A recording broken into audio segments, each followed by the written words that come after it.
What's going on, everybody? Welcome into the Blazers Uprise postgame show presented by Bet Online. The Portland Trail Blazers today get a 128-112 victory over the San Antonio Spurs, starting off their 6-game road trip right with an elite offensive outing. The Blazers take care of business and get a win in San Antonio. Before we jump into things, let me thank our sponsor, Bet Online. You can use promo code BELIEVE to receive 50% rewards over on Bet Online. Go check them out for live betting, parlays, all sorts of stuff. The Blazers have been a pretty good pick this year against the spread, so definitely check out our friends over on Bet Online and use that promo code BELIEVE. Anyway, what's going on, Eric? How you doing, man? How do you feel about this victory tonight for Portland? I'm feeling pretty good. They jumped on them in the first half. I thought they were playing pretty well. Little bit of a blip in the third quarter. Let them back in the game a little bit. Made it a little closer than it probably should have been. But this is a team that's playing really well lately, and or last couple games they've beaten some good teams, and so I think it's a good start to the road trip to go down there and get the win. Yep, absolutely. Shout out Michael V with the $5 dono, says, what an efficient night from our backcourt woo-o. Wayman Wymans can be unstoppable when Dame is on and is playing well with confidence and aggression.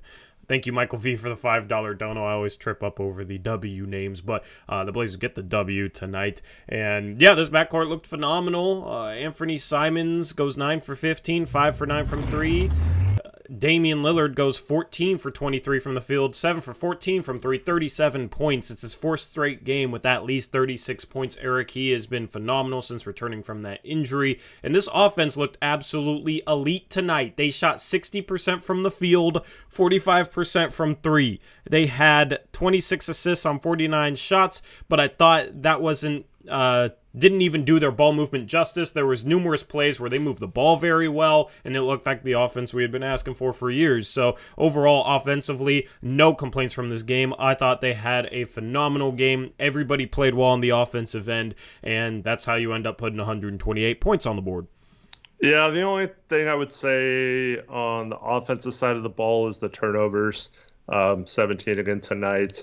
I think they had 5 or 6 in the third quarter alone. So just, again, mostly Dame is the culprit of this, but those silly cross-court passes across the top of the key where they're not there, and I don't know what he's seeing on those, but it's leading to fast breaks on the other end. So, man, imagine if we cut those out of the offense, how sharp it would look. Yeah, I mean, every game, team's going to make some mistakes. I don't know. I'm okay with the turnovers in a night like this. Like, you never want to turn over the ball 17 times, but I thought they were extremely aggressive tonight, and they were passing the ball quickly, and when you're aggressive, drawing multiple defenders, and swinging the ball around, you'll tend to have a few more turnovers a game, but if it results in efficient offense, like, I can't even complain, you know what I mean? Mm-hmm. So, but yeah, if you cut them down, you're looking at 135 points tonight. Regardless, this was a win that the Blazers needed. Starting off this trip right, I thought was essential for this team. They've built some momentum. Dame's been playing well. You're going against a San Antonio team that won their 3 previous games. They had struggled for about a month, only had 1 win in about 15 games or so, and then they had rattled off 3 straight wins, including beating the Cleveland Cavaliers at home recently. So to come into San Antonio and just thoroughly dominate the Spurs outside of a struggle there in the third quarter, I thought was really good and impressive. Yeah, absolutely. I think this is going to set the tone. I feel like they came out just like they were on a mission to have a good road trip, and I hope that's the mindset that if they can somehow, win 4 or 5, maybe even all 6 of these games on this road trip, like, think how well that sets them up for January schedule with 11 home games. They got a nice few days off for Christmas. Then they play 1 game against the Hornets at home and then have another few days off until they play the Warriors. So you got like 1 game in a week or so after this road trip. Just if you can take care of business, I really felt like they were focused and locked in from the tip in this game. I want chat to answer this as well. Eric, were you ever worried in this game that this might be a game the Blazers drop? The Blazers dominated, but then in that third quarter, they did get outscored 32-24 by the Spurs. The Spurs cut it to 4 after the Blazers were up about 19. When the Spurs made that comeback, were you worried, or were you just still confident that the Blazers were going to pull this one out? I mean, when they cut it to 4, actually, when I think it was Vassell got that and 1-3 and cut it to 7, I was a little worried. I wasn't like, oh my God, this game's over, they blew it or anything, but it's like they did pucker up a little bit. Yeah. I don't know, man. It was weird. I was never worried in this game. I was never worried whatsoever. Even when they came back to 4, offense is so elite that it's like, oh wow, we have to go on an offensive lull and make a bunch of defensive mistakes to let them back in this game. If we just perform like I know we're capable of offensively, I still had confidence. Like, how are they going to match Dame down the stretch? You know what I mean? Like, I figured this was the type of game, if they kept it close, Dame was going to take over once again for a final stretch and just win us this game, and he kind of did that. Had some big buckets there to kind of halt the run the Spurs were on and take care of business. So it was weird, man. Normally I would be worried when a team makes a run like that, and the Blazers have lost double-digit leads numerous times this year, but it felt a little different given it's San Antonio and how well Dame's played lately. It was kind of one of those things where I knew Dame would kind of take care of things there. Yeah, just for real quick, the stats on the top aren't showing up correctly. Yeah, well, is that not updated? No, because it's saying Dame only had 29 points. It says Ant only had like 19 or something. Yeah. He had 23. So here's the thing. So that must be after 3 quarters. Here's the thing with the top stats, by the way. We have to find a new source for them because what we rely on is not working out for us, me and the guy coding it. So, Krish, if you're around and you want to do graphics, feel free to do graphics tonight if you want to hop back on the horse. But, yeah, we have to find a new source for that. He has a solution, just hasn't been able to put it in. Because, yeah, what we were using, the API source we were using, is not good. That's why Shaedon Sharp's stats weren't showing up, and Trendon Watford's a couple nights ago is just, the source is buggy. So we're working on that. But yeah, we'll read off the stats to you guys live, and let me look at the player card. Is this updated? Yeah, it's updated, but I have to fix this. Okay. Yeah, we can talk about whoever. It looks like the player cards, at the very least, are updated, which is good. So we'll just do things that way. Okay. Anyway. Yeah, that works for me. Shout out to Cuddy Soup, $2 dono. Says, Dame breaking the record in front of Clyde in Houston. Eric, how many points does Dame need to break Clyde's franchise scoring record? Because he's knocking on the door. I think it was 108 going into this game, so now it's 71, I believe. Yeah, I thought it was it 106 or 108? I think it was 108 going into this game. Okay, yeah. Chat, let us know. So he needs 71 now? Okay, so 71 would be 36 the next 2 games. He would tie it on his final bucket in Houston. I want him to break it against Houston, Eric. We haven't talked much about Dame breaking this record, but he's potentially 2 games away from getting this thing done. How nice would it be to get it done in Houston in front of Clyde? That'd be pretty cool. Yeah, you could be there to kind of pass the torch or whatever. But, man, this guy, how consistent do you have to be to score 36, 40, 38, 37 consecutive games? So he actually dropped his average over the last 4 tonight with 37 down to 37.6 or something like that. Yeah. How dare he, man? Yeah. But at this point, having a phenomenal season so far. Yeah, man. It's just nice to get these wins. I don't know. Like, where do you want to start with this analysis? Let's talk about Nurkic, because Taylor Packer has a good question that I know you were fired up at the time about. Why do the refs always call those flops when Nurk is posting up? And why don't they call the first 2 times the defender clobbers him before he does that? Yeah. I don't know, man. It drives me absolutely crazy how defenders can just straight up shove him in the post. He'll have good post position, and defenders will put 2 hands in their back or an arm bar and just shove him out of the paint. And then He finally gets the ball. He starts backing down. He didn't even put a shoulder into Jang. Like, he barely moved. It was the weakest call all season long Jang on went a like flop. 15 feet. Yeah, it was the weakest call all year on a flop against Nurkic in the post. It was terrible, and it was like, okay, you're letting the defense be physical, then let the offense be physical back, right? Just keep it consistent. If the defense can shove him out of the paint, he should be allowed to back them down a little bit more than normal, right?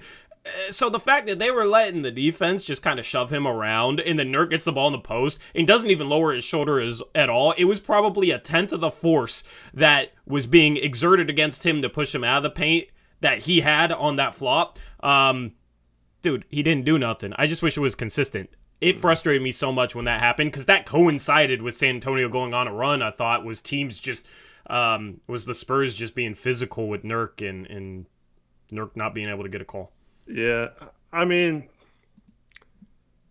Nurk at this point, though, I feel like he needs to know that that's something that's going to be called against him, fair or not, and he can't get in a situation where he's dipping the shoulder at all, extending the arm out, and going right into the body. I mean, but he didn't even do that. I mean, he did a little bit. It wasn't enough to send him flying. Like, if he can't do that, then he's not allowed to back down anyone in the post. Yeah, but if you're, because I mean, I'm a big guy. Like, I throw my weight around in the post, right? not to compare it to Nurk or anything, but like, you know, people try to pull the chair out. You know, people try to do different things. You have to use your weight in a way that's balanced, and he's getting slightly off balance when he does that, and he's going right into the middle of the body, and if the player flops, it just looks bad from the ref's perspective. So like, you have to find a way to, he has that nice spin move, like, just fake like you're gonna go body and spin, but never like make contact with him. And I think he's fine, or just turn around and shoot over the top of him, because he's obviously not going to be able to block the shot if he's bracing for contact. So, yeah, he needs to do a better job of not just dribbling and initiating the contact into the body. Yeah, I mean, a lot of his offensive fouls, I would agree with you. The one where Jang flopped, man, he didn't do anything, in my opinion. But, like, he did nothing. Yeah, I know. Like, he's not allowed to back down a guy, basically, at that point. If they're calling that, he gets shoved out of the paint, and then he's not allowed to even regain that ground by backing down at all. Because he didn't do anything, man. Yeah. He didn't do anything on that. It was at the end of, it wasn't necessarily with Jang, but him and Sohan had gotten into it several possessions in a row. There was a lot of physicality down there, but that's when you got to use your head and use more like finesse than power in that situation. He didn't even use power. But it doesn't matter if he did or not. His shoulder and his arm hits the right middle chest of Jang's body. So from the ref's perspective there, it's going to look like a much harder foul than it was. Now, the problem is, why is Jang allowed to push him, and then take a flop? Why aren't the pushes a foul if that's a foul? That's the problem, I think. Yeah, but, yeah. I mean, you got to just keep it consistent. If you let the defense be physical, you have to let the offense be physical back. But, yeah, I cannot. On that play, man, I can't agree. But that's fine. I mean, he 100% makes contact right in the middle of the body. He makes contact, bro. But like, if you're posted up in the freaking NBA and you're not allowed to make any contact on the dude defending you in his chest at all, like you're not allowed to even move towards his chest an inch. Mm-hmm. Then what the hell are we? We should play flag basketball, you know? There's flag football. We should invent flag basketball then. You know, maybe if he gets his flag pulled while he's posted up or something, then it's an offensive foul at that point. I don't know. Come on. So this is my point, though. If you're backing someone down, you have to make it from like your buttocks and your back where the power like to push him back comes from. The minute you lower your shoulder or turn your shoulder into him and then try to back him down that way, it's going to look like a foul. So he's got that big butt, like freaking turn around and use it, right? Don't turn your body into him to where it's your momentum's going sideways into him, use the backside, and then he flops and they call a foul. They're never going to call a foul on your butt. If they're calling the one that they called, I wouldn't be shocked if they called a foul if Jeng flopped by getting Nurk's ass into him. No, man, you can use your butt however you want. You will never get. We need to move on from this. There will never be a butt foul in the NBA. We need to move on. So much of this is going to be taken out of context and clipped poorly. So, yeah. Anyway, Nurkic tonight had a really good game, I thought. 5 for 7 from 2. Missed the only 3 he took, but got to the line 7 times with 5 of them. 15 points, 6 assists, 7 rebounds. Had some dimes to cutters in this game, which I love to see. Mm-hmm. Yeah, he was. He got a little too worked up in the second half with that chippiness. It was really funny. He tried to be nice and help Sohan up one play, and Sohan refused to let him. But other than that, yeah, I thought the first half he was absolutely dominant, and just great play from him. Both ends of the floor. He was all over the place. And yeah, those dimes are nice, man. We had great off-ball movement in this game, and it was nice. Yeah, absolutely. Shout out Brian Tadovich, $5 donut, says, our starting 5 has to be top 3 in the league. I love our starting 5, man. I love our starting 5. Hart playing his role. Obviously, we've talked a lot about Jeremy, Ant, and Dame, but Nurkic having a game like this tonight. Hart didn't really score much at all tonight, but hustle rebounds, couple of nice passes, didn't turn the ball over. Defensively, had some solid moments. Wasn't really a positive or negative, but I don't think he's 100%. I love our starting 5 right now. I'm very satisfied with our starting 5. I think our starting 5 is good enough to contend. Yep, absolutely agree. I was back to being a little hesitant tonight. There was a play where Nurk kicked it out to him. It wasn't the greatest pass. Hart had to move a little bit, but there was no one around him. And you could see both Dame, Chauncey, and Nurk all tell him after it to shoot the ball next time. Yeah. He also caught one. He was about 8 feet from the hoop with no one around him, and he waited for Trey Jones to come, and then he posted up and scored anyway. But you'd like to see him maybe have enough confidence to shoot that little 8-footer when he's wide open. But yeah, other than that, he's flying around the court. His rebounding is just out of this world, and helps make up for a lot of the flaws of other players rebounding. Yeah. I don't know. I didn't mind him not shooting that mid-range. Who was it, you or was it Steven? Because I recorded with Steven last night. I'm forgetting who said what, but one of you said you never want to see Josh Hart shoot a mid-range shot again or something, which was that you? I thought that was you. Yeah, I said that last post game. Well, I meant that where he dribbles up and doesn't go to the hoop. But if you're catching and shooting, that's a little different than pulling up and shooting a fadeaway or whatever. Yeah.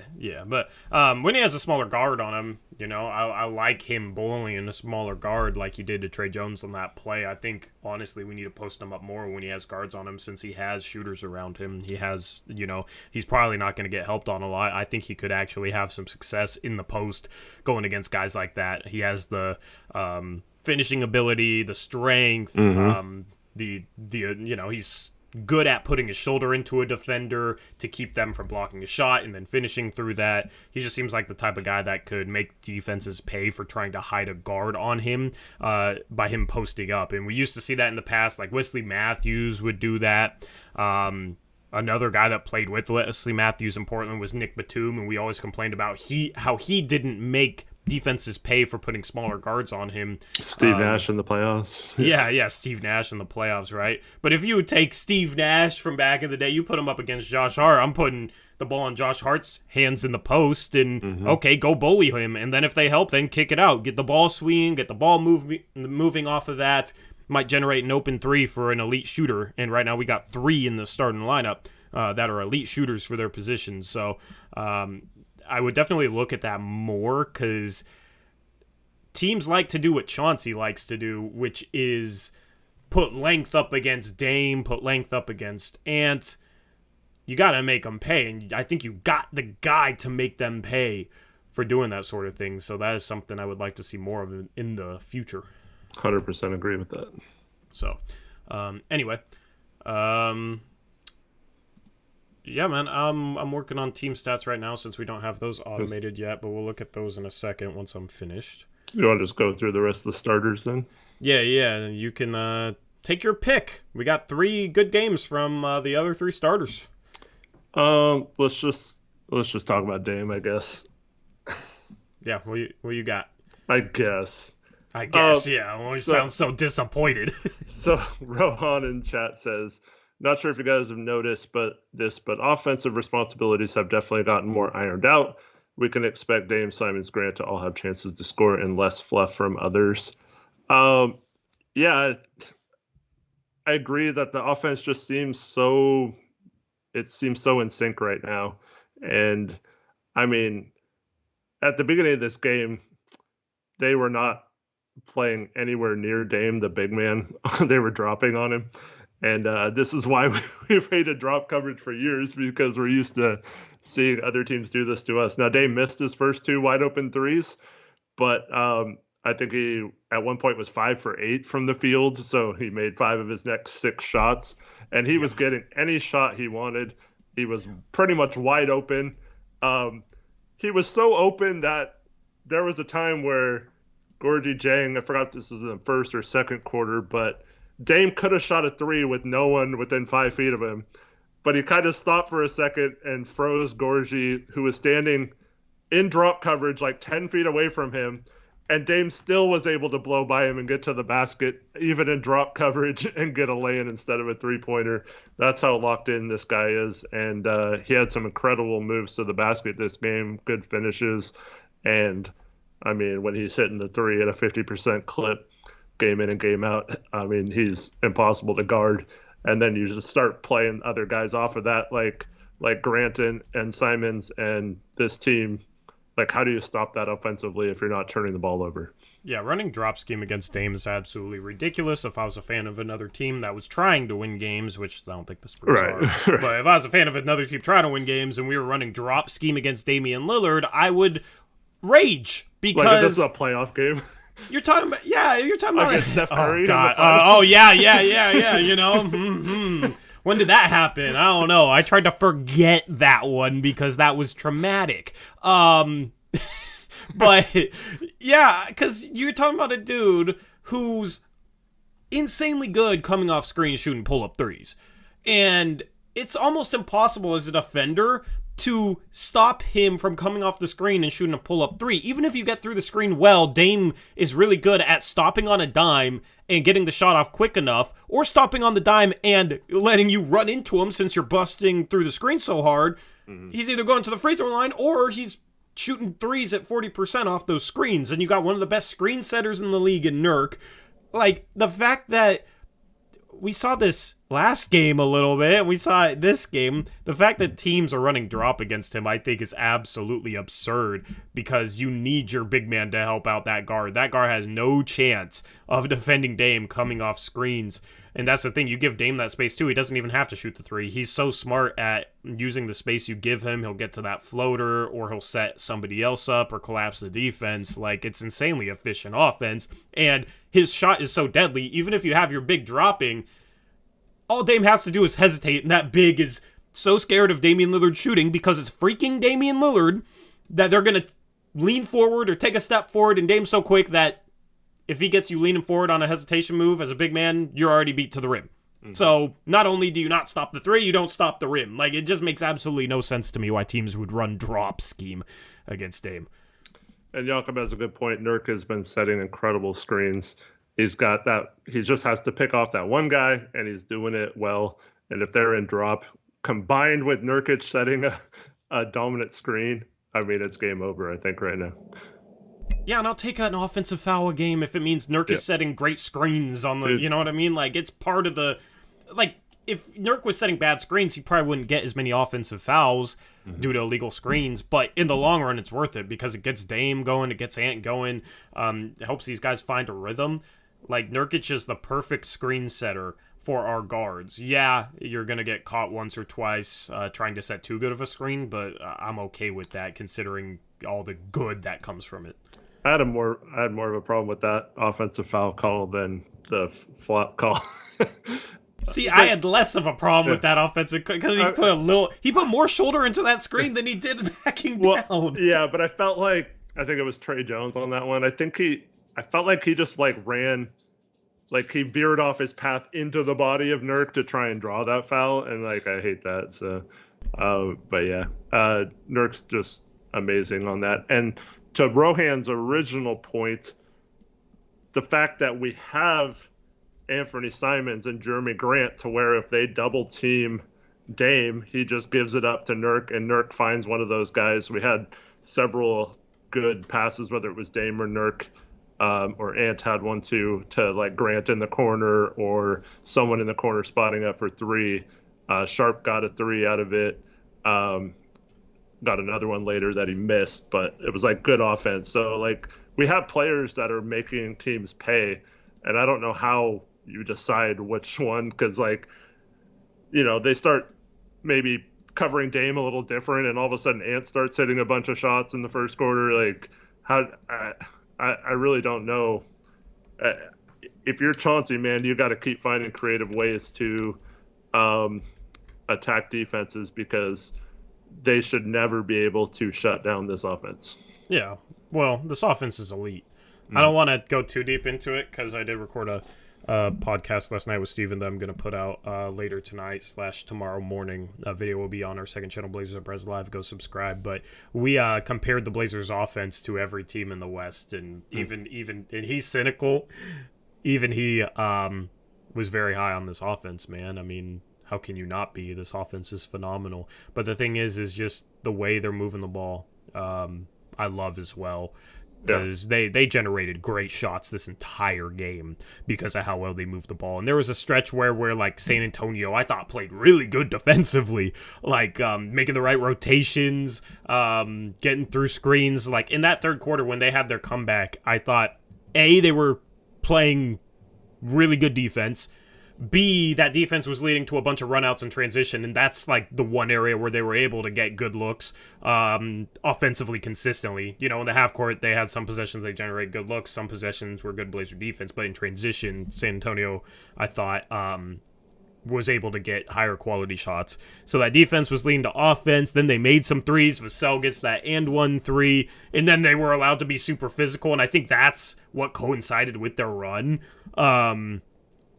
But, I mean, they played really good defense for that stretch, still gave up 128 points. In the first half, yeah, they weren't playing good defensively, but also, I mean, you have to make so many rotations and help on Dame, help on Ant, help on Jeremy Grant. And then the ball gets kicked out and swung fast or kicked out, and you run somebody off a line and they drive, and then you're caught helping again and rotating. The Blazers just had the Spurs defense moving the entire first half. Like, it was never a situation where that defense was able to get set. And how many times in the past have we watched defenses be able to set up exactly how they want against the Portland Trail Blazers offense? And, you know, it's four guys off the ball standing still. One guy's in the perfect help side position, knows exactly where he's going to help from. And then Dame will drive and they rotate well. Well, it's easy to tell, okay, I'm the help guy. This guy's rotating to the first pass, the first kick-out pass. It's easy to know your responsibilities as a team defender when you're able to see the way the floor is set up for 5 seconds before anything happens, right? And you know where all your teammates are, you know where all the shooters are, you know where the drive's coming from. It's easy to help and recover in that situation. When the ball's swinging around and every defender is having to move and help and recover and then re-help on another drive, it's so easy to get confused. So that's why I love a team that moves the ball offensively. I think it generates better shots, and I think you saw that today as well. Yeah, you even saw a couple times where Dame passed up lay-ins for someone to shoot a three. And yeah, I mean, I guess if we're playing a good team, we might want to just finish those, but I really like the unselfishness of the team right now. Yeah, absolutely. Let's talk about Ant, because Ant had a... Just while we're on the offensive topic, though, for those that didn't hear Monday, so this game won't change that, obviously. We have the most efficient offense in the league in terms of offensive rating in the month of December so far.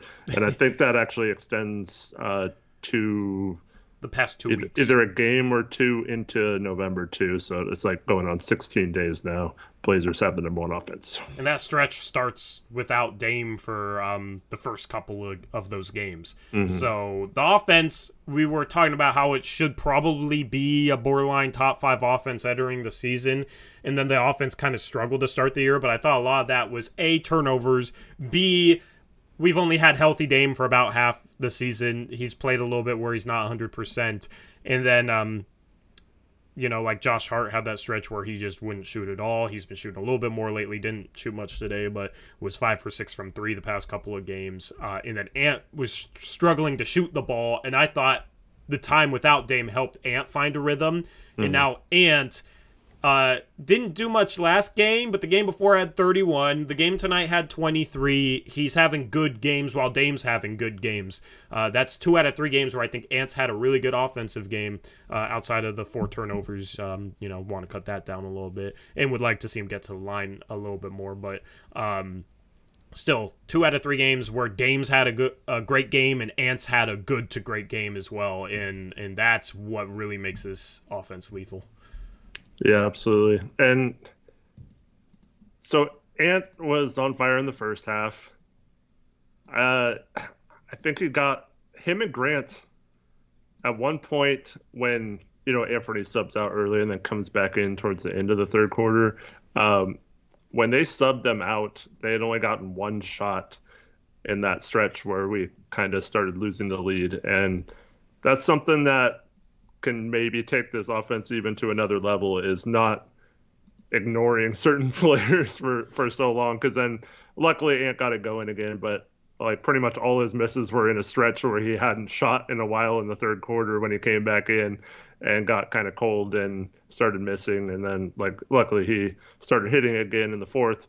But I mean, for your secondary score to score 23 off only 15 shots without getting to the free throw line is pretty crazy.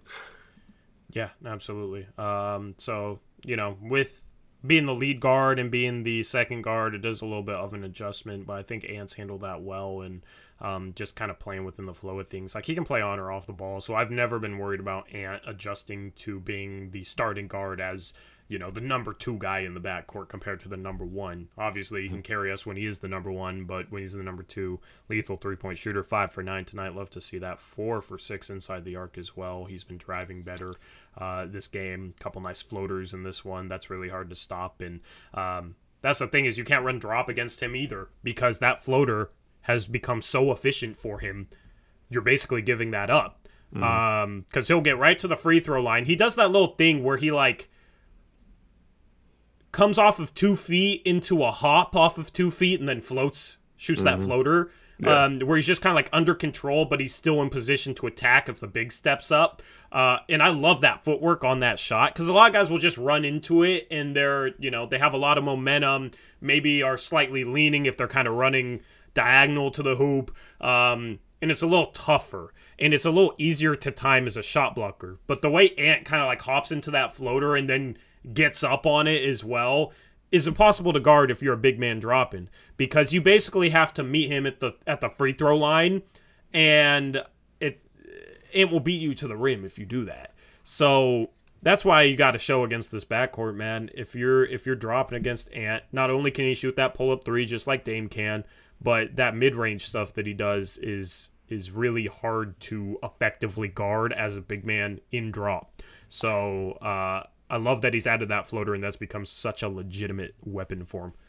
Yeah, he's also got the little CJ stop on a dime and pull up and shoot, but he gets so much more elevation than CJ does, so it's like much harder to guard, I think.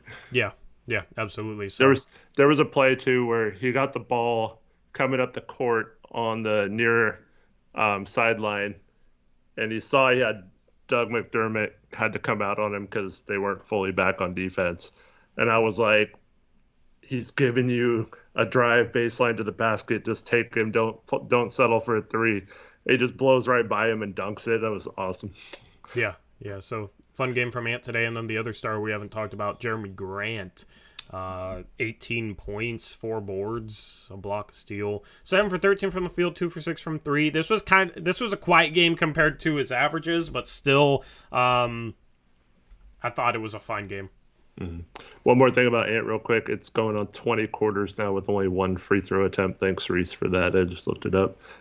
So he's got to find a way to get to the line a little bit. But it's weird because he was getting to the line. Yeah. He was shooting almost 4 free throws a game before this stretch where he just cannot get to the free throw line. So I don't know what changed. But when he is the lead guard, he's shown that he can get to the line. I think it's just playing next to Dame and Jeremy Grant. I think a lot of his drives are actually more open when he does drive. And then the defense doesn't collapse as much. And then also he's getting more catch and shoot threes and stuff. Like, I think it might be just a product of the types of shots he's getting, not even anything where it's like, oh, well, he needs to do this to get to the line. Because it's 9 for 15, you know what I mean? Like, you'll take that. There's times where guards drive and they'll shy away from contact and miss a shot because of it, where if they just went up strong, not only were they more likely to make the shot, they were also more likely to get fouled. And that was Ant in the past. Like his second season, that was a big complaint of mine. But I don't think he's doing that. I don't know. I can't think of a play today where it's like, oh, well, he needed to do this in order to get to the free throw line. I love more free throws from him, but I don't know. That's outside of going full James Harden, like foul baiting and stuff. I don't really know what else he's supposed to do. Well, like Nicholas says, having a good floater means less fouls. So yeah, if he's pulling up instead of, and then he's really developed a nice little, I don't know what you want to call it, like where it's not really a shot, it's just like an extended arm out and you flip the ball up towards the hoop. And like you like kind of like a jumper, or like he'll go into someone and then he'll just extend his arm out around him and then lay it off the glass, but it's like his hands under the ball, you know? Yeah, extended finish. Yeah. And so he's not like absorbing the contact, he's just going around him, but instead of like leaning away and like flipping it up like you talked about he used to do, he's just going right to the basket and then laying it off the glass. Whereas I think if he just went like up it to the basket in those situations, not necessarily to dunk, but like if he had that mindset, like he was attacking the rim more instead of going around the player, he'd probably get a few more free throws. But he's been finishing so well on those lately. I don't know if you really want to change it. Well, that reminds me, because there's a play we haven't even talked about that was extremely impressive, where he just drove in two-hand dunk, to the rim. That's the play with McDermott. I said. Yeah. Okay. Well, I didn't hear you say that. I haven't talked about it. Yeah, I love that. So, he was aggressive, basically, is my point. Mm-hmm. Aggressive going to the rim. Not really a situation. There's certain guys where if they don't shoot free throws, it's reflective of them shying away from contact. I don't think that's what Ant's doing. 20 quarters is insane to not shoot a free throw. Or shoot one free throw. But it was a technical, wasn't it? Yeah, I think so. Yeah, so it wasn't even in the course of play. Yeah, it was like a technical free throw. It wasn't even something where he drew a foul. So, yeah, I would love for him to get to the line more, but it's hard to say anything he could or should be doing in order to make that happen. And then the final starter we haven't talked about, Jeremy Grant. As I said, like quiet game numbers-wise, but still didn't really force much. 3 turnovers, would like to keep that number down a little bit. But overall, just solid as that third guy. Gives you an efficient 18 points. Yeah, I thought he spaced the floor really well. Took pretty good shots in this game. Wasn't really forcing anything. I thought it was solid. Just didn't. I mean, a 2 for 6 from 3 seems really bad, but the way he's been shooting this year, I'll definitely take 5 of 6 or 5 of 7 for 2, and get into the line 3 times. I thought this was a fine game from Grant. Yep, and then team stats-wise, Portland didn't really get to the line as much as they normally do, only 17 free throw attempts. San Antonio, that's the one area where they did well defensively in this game, was they didn't really foul. We shot 43, which is 43-point attempts is a lot for us. So. Yeah, but when Ant and Dame have been shooting the ball so well, completely fine with the 40. I'm not saying it's a bad thing. I'm just saying that's why we're not shooting a lot of free throws and we shoot half our shots from 3. But I mean, Is that right? 31 of 41 from 2-point?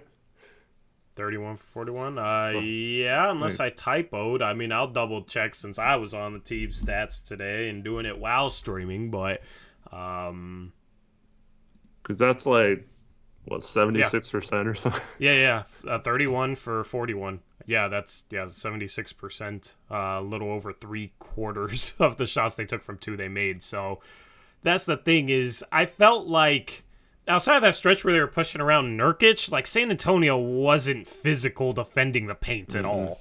It was just when like Nurkic was in front of him and Sohan decided to start shoving him and then decided to be salty and something and not, accept Nurk's help up, man. Like, you're a rookie. Why are you doing all that? I didn't like that. But, San Antonio was very weak on the interior, which isn't really a surprise. They were without Pirtle, who is a better defensive player than I think a lot of fans realize. And then Zach Collins, of course, could have helped them out protecting the rim. We all know that. So, Portland did what they needed to do with those two guys out, which was attack them, finish on the inside, and then collapse the defense because they couldn't defend the paint, kick out for open threes. That's exactly what they needed to do in this game. This was a team they could have taken lightly and kind of settled for threes, just kind of pass the ball around ISO, shoot contested threes, right? In the past, we've seen the Blazers do that a lot, but it was like a concerted effort to try and attack, I felt like, Eric, and then they just kept collapsing the defense and kicking out, swing, open three. It wasn't just like they settled out there. I thought it was a good balance of trying to get to the rim and then finishing when it was there and then kicking out when it was there, and they generated great shots. Yeah, so just a correction, the points in the paint was actually 56 to 56. Not 56 to 18.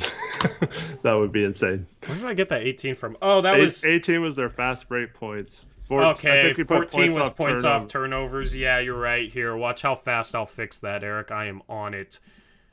I was going to say, I felt like Keldon Johnson had more than 18 on drives alone, but I know he probably scored. There you go, 56-56. Yeah, I wish it was only 18 in the paint. That would have been impressive, but I tried my best. Hard to stream and copy stats and think and listen and read chat all at the same time, but I tried my best. Those are your team stats. Anything else kind of jump off the page to you? No, I mean, I think we just pretty much, you don't like to see 14 offensive rebounds, but we had some really bad rebounding lineups in there.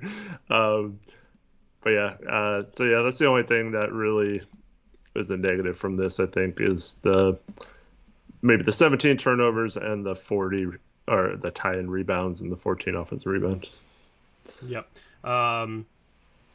Reese has a request for us to play the Steve Clifford clip out loud on stream. Do you want to do it?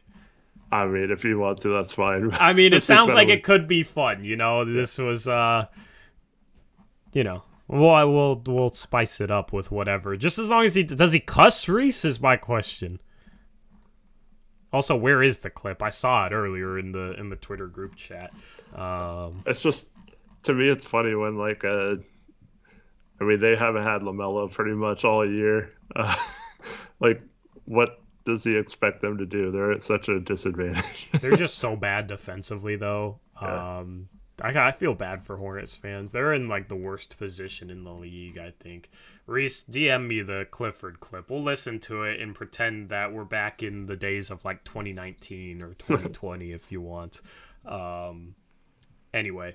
We'll take questions from chat. We'll talk about Sharp in a little bit. We'll go around the NBA in a little bit, do breakdowns. That's going to be the rest of the stream. We'll be live tomorrow with Blazers Uprise Live as well. Okay, here we go. He said he sent it to the GC again. So let's listen to that. I'll play the whole thing, and let's just listen to this for fun. This is the head coach of the Hornets. Apparently, he just completely called out the team. I have to ask questions until we care about something besides how many points we score. We're not going to win much. Can't play like that. I mean, we scored. Our offense was good. That's 5 out of the last 7 games. We've been pretty good on offense. We are playing no defense, not one guy. There's not a bright spot. We don't run back on defense. We don't guard the ball. Our pick and roll stuff, all stuff that was good, I think we were as high as like 12th or 13th in defense about 10 games ago. And we're right back to where we started, ground zero, where all we want to be is let's try to outscore the other teams. Doesn't work in the NBA unless you're, well, actually, it never works, okay? So what I just told them, this is either you build a game that will actually work at the end of the year when you play the important games, or you don't. That's it. That's what the NBA is all about, okay? It's not that we don't have the talent to do it. All we care about is scoring. That's it. And if you're going to try to play like that, you better have like 5 all-stars. We don't have that kind of talent. So it's not something that will work. We're either going to decide to get back to playing with a defensive effort. It's not that we're not trying to win. It's we go about it all wrong. Okay? I mean, watch team after team, right? There's always a team every year that they get there, and what happens? They get drilled because they don't have a game. They don't have the right kind of game. You can't just outscore people in the NBA. You can't. You can't. And you can't decide that you're not going to do the things that take effort, like rebounding or getting loose balls or putting your body in front of the ball. You can't. It just doesn't work that way. And that's what we're trying to do right now. All right? He didn't take a single question. He just got up and walked off.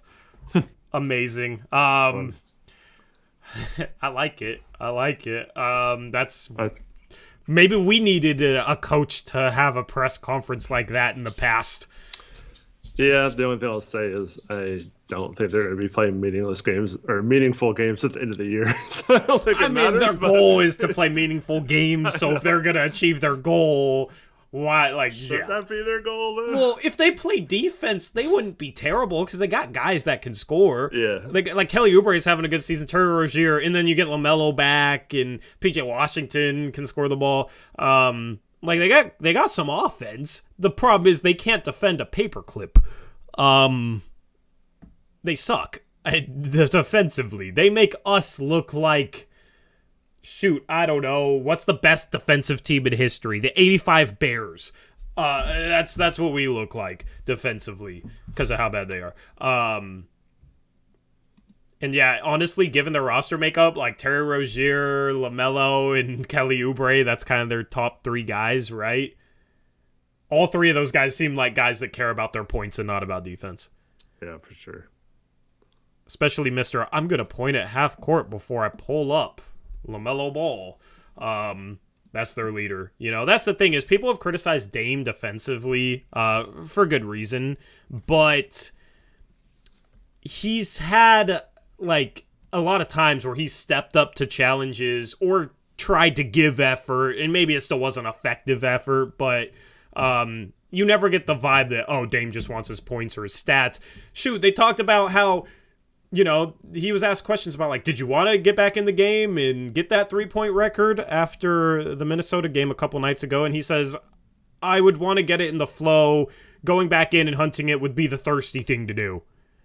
Right? So, even though our defense has struggled, it's never been a situation where it's like, oh, well, we don't have the right leader or we don't have the right, I don't know. Like, if you got a leader that doesn't care about the defensive end, it's tough, and I've never really fully gotten that vibe from Dame. The problem is in the past he's had to carry the offense and exert a bunch of energy like that, but it's never been a selfish thing, whereas if you have a team whose best player is selfish and kind of chasing points and doesn't want to commit to doing the tough things to win, you're not going to succeed as a team.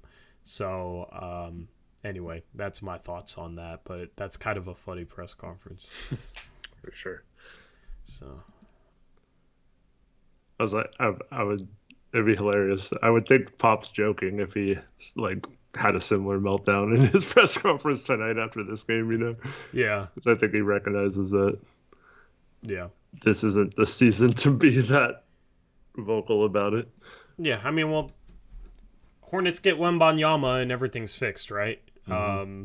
That's kind of where they're at. But, dude, what are the scores in the NBA today? Do you want to just go around the NBA right now, since we're already talking about the Hornets? Do you want to just look at how wild some of these scores are? Yes.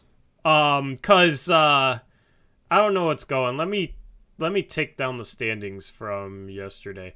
Okay, so yeah, a lot of 120s, 130s, 140s, Eric. if you look at this graphic, our game isn't even up there. We might have played the best defensive game in the NBA today. That Hornets game. We'll see. We'll Mavericks. See. We'll see. Mavericks only scored 90, I think. Yeah.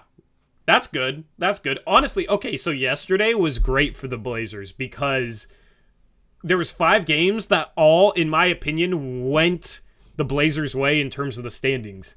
Just as far as yesterday goes, you had the Sixers beat the Kings, you had the Bucks beat the Warriors, you had the Rockets beat the Suns, who we're now ahead, or we're tied with, but we have the tiebreaker. You have the Jazz beat the Pelicans, who are number 1 in the West right now, and you have the Celtics beat the Lakers after the Lakers absolutely collapsed down the stretch, which was hilarious to watch. So those games went in the Blazers' favor, and then these games tonight, we'll just do it as we always do it. The Pistons drop 141 without Cade Cunningham, who's out for the year, unfortunately. But this is, that game that Steve Clifford was talking about. Alec Burks, 27 points in 26 minutes off the bench. Killian Hayes had 25 points on 9 for 19 shooting, as well as 8 assists, 7 rebounds. Might be the best game of his career because he's kind of looked like a bust, but not against the Hornets. 24 from Bogdanovich, 19 from Isaiah Stewart, who was 2 for 3 from 3, and Jaden Ivey had 13 points as well. Kevin Knox had 17 off the bench at 19 minutes. Just hilarious. And then Oubre 28, Rozier 25, LaMelo Ball 23 points, 11 assists. Jaden McDaniels 21 off the bench, 3 for 3 from 3, 7 for 9 from the field. They can score, they can't defend. Yep. What were you gonna say? I was just going to move on to the next game when you were done. I thought you were done. So, go ahead. The Warriors get swept by the Pacers this year. They continue to be terrible away from home. They're now 2-13. The big story in this is Steph Curry scored 38 points, had 7 rebounds, 7 assists as well, but left a game after he reached in and appeared to injure his shoulder in this one. Draymond actually got ejected from this one too. Just not a great game from the Warriors. Jordan Poole is 8 of 22. For the Pacers though, Halliburton after his 0 the other night comes back with 29 tonight off 9 of 17 shooting. Miles Turner had 21, only 2 rebounds in 31 minutes. Got to look at that, right? Yeah. And then Mathurin came in and had another good game off the bench with 24 points and 6 rebounds. We got to talk about the Warriors, man. If Steph's out for any extended period of time, the Warriors are screwed. Like, we could be talking about the Warriors not even being a play-in team because of how deep the West is this year. But even with Steph, is it at the point, 29 games in, where you believe that this is the team they are? They're just a 500 team. Like, I don't know what to make of the Warriors if Steph isn't seriously injured from this game tonight. Like, what do you think? I think it's more just last year, after the 2 down years, they had, I don't know, it just felt like they had so much to prove, It's like, oh, we can win without Durant. We can get back to winning. We're not over the hill. We can still get the job done when it matters. And they did that. And now I feel like this year they won their 4th. Everyone is celebrating. They feel like they vindicated themselves in the other 3 championships and all that stuff. And now I feel like they just completely lost that drive and will to have that happen. And they've proven themselves now, and it's not quite as important to them to keep proving themselves. But it could also just be that they're on cruise control, knowing that as long as they make the playoffs, it doesn't really matter what happens in the regular season. But they are not playing well at all. Do you believe that they're still a favorite in the West? Maybe the favorite in the West if they're healthy. I mean, can you really say anyone's the favorite right now? I mean, well, yeah, that's kind of my question. Are they just one of the many teams, or are they still?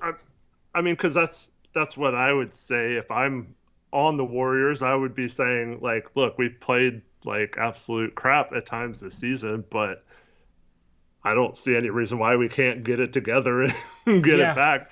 They obviously have to play better, and everyone's Poole's been terrible this year. Curry's been awesome, obviously, but Clay's outside of a few games hasn't really done much. Draymond's really struggled on the offensive end. They have a lot of problems. My question to you is, if you're them, would you sell off Kuminga, Wiseman, all your young players to get one more player to make another run, or would you lean more towards keeping the young guys so you can have another window after your old guys go away? I'd lean towards the first, but the problem is the longer the season goes on, I think Kuminga and Moody are going to lose trade value. Mm-hmm. I think they had more trade value this past offseason than they do right now, because Moody has been very bleh. Like, he's reminded me of Aaron Nesmith in year 2, you know what I mean? Yeah. Where, like, he's shooting 37% from 3, and he had a really good game today, but he's basically just a 3-point shooter who's not, like, quite, an elite shooter or anything, and then defensively hasn't gotten it done, hasn't been able to develop much off the dribble yet. He still has that potential, but you're talking about, I don't know, is he better than he was to start last season right now? It's hard to say so. And then Kuminga isn't even playing more than he did last season for them, and last season they were better and had a better bench. So Kuminga's still only played 16 minutes a game despite their struggles. The longer that continues and the longer that they struggle and those two guys show that they can't contribute to the Warriors winning games because they're just a 500 team right now, I think those guys are not going to have the same level of trade value that they did to start the season or as draft picks after they got drafted. They'll still have trade value because they're young pieces that a rebuilding team or a retooling team would take a look at and like for sure in terms of their long-term outlook, but it's hard. Is it one of those things, like we talk about this with Nas, where their trade value has dipped, but you still trade them and try and get something for them, or, is that selling low on them and a mistake? That's the way I'd look at it. So it's hard to say. What would you think? If you're them, would you trade Wiseman and Kuminga for like Gary Trent Jr. right now? No, because I don't think Gary Trent Jr. fixes anything because he's rough this year. What about Detroit's Bogdanovich? I mean, you got another shooter, but I think they need defensive help. Because here's my thing. Here's what I was going to ask you. Do they win the finals last year without Gary Payton II? That's tough because he did get hurt in the playoffs and they still managed to win without him. But who did they beat? They came back and they weren't. I mean, I forget what games he missed. If he missed the Memphis series. Yeah, but they played Memphis without Ja Morant for half the series. I don't know if it was half the series, but yeah, there was injuries on both sides. But and Memphis still took it to 6. An inexperienced Memphis team missing their best player for a good part of that series still took it to 6. Could have went either way. And then Dallas with just Luka. Yeah, and then in the finals, I mean, he did a really good job on Tatum and Brown, but I don't know. That's tough. I mean, it was close in that series. I think at one point the Celtics were up a game, right? 2-1 or something. But yeah. And then Tatum struggled. Like, Peyton did a good job guarding him. I don't think they won the finals last year without Gary Payton II. The problem is they don't have a lockdown defender outside of Draymond, but could Draymond be losing a step defensively? Because their defense has really struggled, especially on the road. They've been terrible defensively. So, Draymond isn't making much of an impact. But then again, we have this conversation with Nurk. How much impact can one guy have? It's probably everybody else around him. Clay, I don't think, is anywhere near the same level of defender he was before his 2 major injuries. Steph is okay if he has good defenders around him, but, he's not like a stopper. DiVincenzo isn't a stopper. You got like JaMychal Green off the bench and Moses Moody and Kuminga. Like, none of those guys I would quantify as a stopper. So their roster makeup I don't trust defensively. All right. This is going to be, like, I'm not saying I would do this or anything like that. Golden State calls and says, we will give up a first-round pick and any matching salary you choose. Obviously, that would exclude, their starting lineup. We will do anything you want for Gary Payton back. What do you do? A first-round pick and matching salary, like it could be Wiseman. You could take Wiseman, you could take Kuminga, you could take Moody and someone else. Like, you could do whatever you wanted. I don't do that. Unless they're going to be in the lottery and it's an unprotected pick. Like, if they're like 12 games above 500, maybe you take the risk to get, Wemby or something. But they don't do that in that case, in my opinion. So, assuming they're kind of in the position they're in now, I don't do that because I think Gary Payton fixes so many problems for the Blazers, and you'd be making Golden State better and Portland worse in a season where the West is wide open and Portland might be good enough to make the freaking NBA Finals. Like, we don't know because we haven't seen how Payton plays on this team yet. Well, a point of attack defender is what we need, right? And he's one of the best in the league, so he seems perfect. And with the way we're moving the ball lately, imagine you got GP2 cutting off that, man. Like, this is the type of offense that GP2 fits in. So yeah, I want to see GP2 with this Blazers team for sure. Could you imagine though, when we signed Gary Payton, if we could have gotten any player from Golden State's bench and a first round pick, and you would say no to that? Yeah, it's kind of wild how fast things can change in the NBA. But that's what makes it fun. Yeah. So, yeah, they owe that stupid pick to Memphis still for them taking Iguodala so they could do that sign and trade with Durant for D'Angelo Russell. Yeah. So, yeah, I don't know if they could trade that. Yeah. Speaking of GP2, do you have any feel on when he comes back? Asks Rahi. I'd still say the chances are pretty low on this road trip. Maybe the Denver game. But I'm thinking it's going to be the Hornets game, but that's just a guess. The Hornets game on the 26th, I think, will be his first game, and then, of course, that gives him one game to play before we play the Warriors, and he can have his revenge game. Yep. Anyway, it's interesting to see what's happening with the Warriors.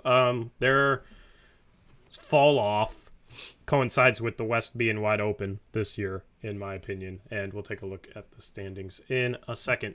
The next game, we got the Orlando Magic dropping 50 in the first quarter against the Atlanta Hawks, who are now 14-15, a game below 500. Orlando moves up to 9-20. I still think Orlando could be a team that can make a late run at a play-in, Eric, because they've been playing a lot better lately. Banchero's back. He's been phenomenal. 20 points, 6 assists, 6 rebounds. Franz Wagner's been great. 24 points, 4 assists, 7 for 17 from the field, 3 for 6 for him. Bol, 21 points, 7 for 13. Markelle Fultz is back. He was 8 for 14, 16 points, 9 assists. Mo Wagner started today. 17 points, 7 for 9 from the field, 3 for 4 from 3. He was phenomenal. So they were without Wendell Carter Jr., and then Mo Bamba comes off the bench, 2 for 4 from 3, 11 points. Cole Anthony, 13 off the bench. Like, they got some guys, man. They got a lot of offensive firepower. It's just, can they defend at a high enough level? In this game, it didn't matter because they scored so well. Yeah, the Hawks have trouble, man. They have turmoil.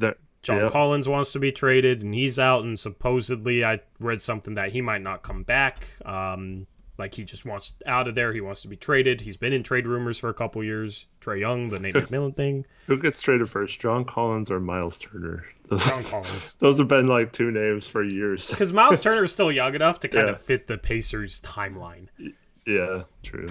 And John Collins, it's, but yeah, it's those two guys are... Wasn't it a thing on draft night where it was like John Collins won't be in Atlanta after the draft? Yeah. Like, he's getting traded for sure today, and then he's still there. Mm-hmm. So, but yeah, Atlanta really struggling. They were without DeJounte Murray in this game. Trae Young, 19 points, 16 assists, 6 for 15, though, 1 for 5 from 3. DeAndre Hunter had 25. AJ Griffin, 15. Got some scoring from the forwards, but not enough. They started Hunter, Griffin, and Jalen Johnson. Yeah, Jalen Johnson's been starting a lot lately. Yeah, with Capella, so I don't know who your shooting guard got is hurt. there. Yeah, I don't know who your shooting guard is there, but yeah, they start Capella with Jalen Johnson, DeAndre Hunter, and AJ Griffin. Interesting starting lineup, but no surprise that starting lineup struggled defensively. Yep. Anyway, next game, we got a good one, it looks like. Yeah, the Raptors blew a 16-point lead. Mike Brown gets ejected, and it fires up his team to come back in Toronto. Yeah, just a bad loss for Toronto at home, giving up 124 points. They've now fallen to 2 games below 500 on the season. The Kings, that would have helped us out a lot to have them lose tonight too. They got 24 off the bench from Malik Monk, 27 and 10 from De'Aaron Fox, and 21 points, 20 rebounds from Domantas Sabonis, and 7 assists too. So huge game from him. For the Raptors, they had 39 from Fred VanVleet. He was having a great game, but that got kind of ruined. Scotty Barnes had a great game. Both of those players have really struggled lately, but he had 27 points, 10 assists, 7 rebounds. And unfortunately for them, they did not get a lot of help outside of 19 from Siakam. Yeah, it's going to be super interesting to see what the Raptors do around the trade deadline, given their struggles. And they have a bunch of forwards that other teams would love to have. Siakam, OG Anunoby, maybe, if they're trying to win right now, maybe Scotty Barnes ends up being put into play because he has not really progressed after a good rookie season. If Kevin Durant becomes available, I saw a group chat talking about that a little bit today. I forget who it was, but if Durant becomes available, and they're trying to win, I don't know. They need to choose a direction, though, Eric, because they're stuck in the middle right now. Mm-hmm. And the forward experiment, every player being 6'9" thing is not working out so far this season. Yep. But the Kings looking good. Good for them. Looking solid, which is for the first time since I've paid attention to the NBA, they're looking solid. Wallace, we were literally talking about that when you asked the first couple times that same question. So just scroll back about 5 minutes and you'll get our talk about that. Yep. The next game, you got the Knicks beating the Bulls in overtime. The Bulls fall to 11-16. Knicks are 15-13. Some great action today, man. Close games, entertaining games, and ours was a blowout win for us, so I'll take that. The Knicks were led by 31 points, 13 rebounds, 7 assists from Julius Randle, 8 for 19 shooting, and 46 minutes for him. Oh my goodness, Tom Thibodeau, stop. That's crazy. 46 minutes in a single OT game. We know that. We beat the Knicks in overtime and played, Justice Winslow, 46 minutes. So that's kind of funny to see. 30 from Jalen Brunson in the win. RJ Barrett had 22 on 8 for 17, 4 for 7 from 3, so he finally has a good shooting game. And 14 from Quentin Grimes, who's been playing big minutes. In the loss for the Bulls, DeMar DeRozan, 32 points on 8 for 18 from the field, 16 for 17 from the free throw line. He is a free throw merchant. You got Zach LaVine, 25 points, 11 for 23 from the field, 19 from Vucevic on 9 for 16, but they just can't get the job done on the defensive side of the ball. It's going to be interesting to see what happens in Chicago because they weren't good enough to make any noise in the playoffs last year, and now it looks like they've regressed. Lonzo Ball might be out for the entire season, it was reported today, and they're sitting at 11-16, so they could become a seller at the trade deadline. And it was also announced today that they don't know if Lonzo Ball is even going to play this year with his injuries. Yeah, well, it's my turn to say. I just said that. Yeah. Anyway, next game, Eric, what we got? We have the Heat almost blowing a 21-point lead to the Thunder, but they end up going into OKC and getting the win. And they were led by 35 from Tyler Hero. No one else really had a great game from them. Jimmy Butler did not play in this one, so they got a win without him. A bunch of people scored double digits, but nothing super high other than Hero. 27 from Shai Gilgeous-Alexander, 19 from Giddey, 18 from Dort, but the Thunder lose again. Yep. Blazers take care of business. The rest of this post-game show is covering that, so I'm not going to cover it here like normal. The Cavs beat the Mavs 105-90. Cleveland kind of gets back on track after losing to the Spurs in their previous game. They had a relatively healthy team. Donovan Mitchell, 34 points, 13 for 20 shooting. He's been playing like an MVP candidate. Evan Mobley, 14 points. Lamar Stevens, 18 points in the starting lineup. Impressive game for him. Jared Allen, 14. Darius Garland, 12. 6 assists for him. Karis LeVert, 11 off the bench. In the loss for the Mavs, Luka has 30, but it's not efficient. 9 for 23 from the field, 2 for 8 from 3. Has 6 assists as well. And nobody else does anything other than Christian Wood, who had 20 off the bench, 7 for 14. Dorian Finney-Smith, 7 points, 2 for 8. Tim Hardaway, 3 points on 1 for 5. Dwight Powell, 1 for 2, 4 points. That's the rest of their starting lineup outside of Dinwiddie and Luka. Dinwiddie, 10 points on 4 for 8, shooting 32 minutes. He didn't step up and do anything either at all. So it's the Luka show with a little sprinkling of Christian Wood off the bench, Eric. And Dallas is just a mid-tier team right now. Yep. I'm all for them losing as many games as possible. I'm glad to be wrong if they're not one of the teams battling us for top 6 seed. Mm-hmm. Another high-scoring game is the next one, too. Oh, my. Yeah. Tori, get this. The Nuggets were 4 of 16 from 3 in this game. So they shoot 25% from 3 and only make 4 threes and score 141 points in regulation. I thought you were going to say they started 4 and 16 and ended like 10 of 11 or nope, something. That was their 16 final the entire numbers. game. They made 4 threes. Oh, my goodness. They got to the line 35 times, made 29 of them, but they shot 50 of 67 from 2 in this game. Making our number look bad. Yeah, that's insane. I think Rohan said earlier that Jokic was 17 of 18 from 2. If you take out his 2 3-pointers, it's crazy. Yeah, well, they started Gibson at center. Yeah. Taj Gibson at center. Yeah, true. The Wizards were led by 24 from Kyle Kuzma, who apparently the Wizards love and are not going to give up for cheap. They had 20 from Monte Morris and 22 from Will Barton. But yeah, not enough to beat the Nuggets, who got 43 from Jokic. Only 5 points on 2 of 6 shooting from Jamal Murray, so he didn't even do anything either. Yeah, yikes. Wow. That's just a wild box score to look at. Mm-hmm. Jokic 17 for 20, but 17 for 18 inside the arc. That's absolutely wild. You got a game going on right now. Only game left to conclude, and it's a low-scoring one. After all the high scores today, the Clippers are beating the T-Wolves 61-55 with 2:32 left in the third quarter. This is a game that definitely matters in the Western Conference playoff race. Minnesota just hit a 3 to cut it to 2. For the Clippers, they got Kawhi playing, they got Paul George playing. Kawhi is 4 for 14, though. Paul George is 3 for 11. 9 points and 12 points, respectively. Batum, 10 off the bench. Reggie Jackson, 10 on 4 for 9. For the Timberwolves, 16 from Anthony Edwards on 5 for 12. Noel has 9 off the bench. Yeah, just kind of a weird team right now, the Timberwolves are, and it will be interesting to see who wins this game. This game is currently the ESPN game. Great game, ESPN. Seems like it's been an ugly one. Wish we were on ESPN more, but, we weren't good enough. We weren't good enough. Anyway. We'll be on when it matters. Yep. Yep. Or we'll get put on NBA TV in the first round, because that tends to happen, unfortunately. Let me go save the standings here and get a snapshot, because we still, working on cleaning up some of the coded stuff. So I'll take a screenshot and throw it up, because it looks good for us right now, Eric. The standings are actually enjoyable to look at once again. Yes, thank you. All right, so yeah, let's screenshot that. Cool.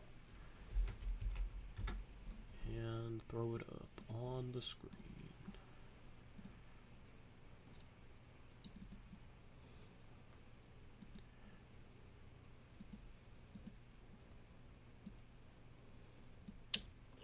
Rai says the Pistons' asking price for Sadiq Bey is an unprotected first.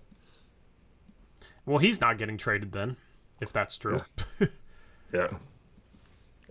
It's always interesting, because teams are like, there's always rumor like, oh, this team is willing to trade so-and-so or like listening to offers on so-and-so, and then it comes out what they really want, and it's like, yeah, we're willing to trade him for Victor Wembanyama, like, so you're not trading him.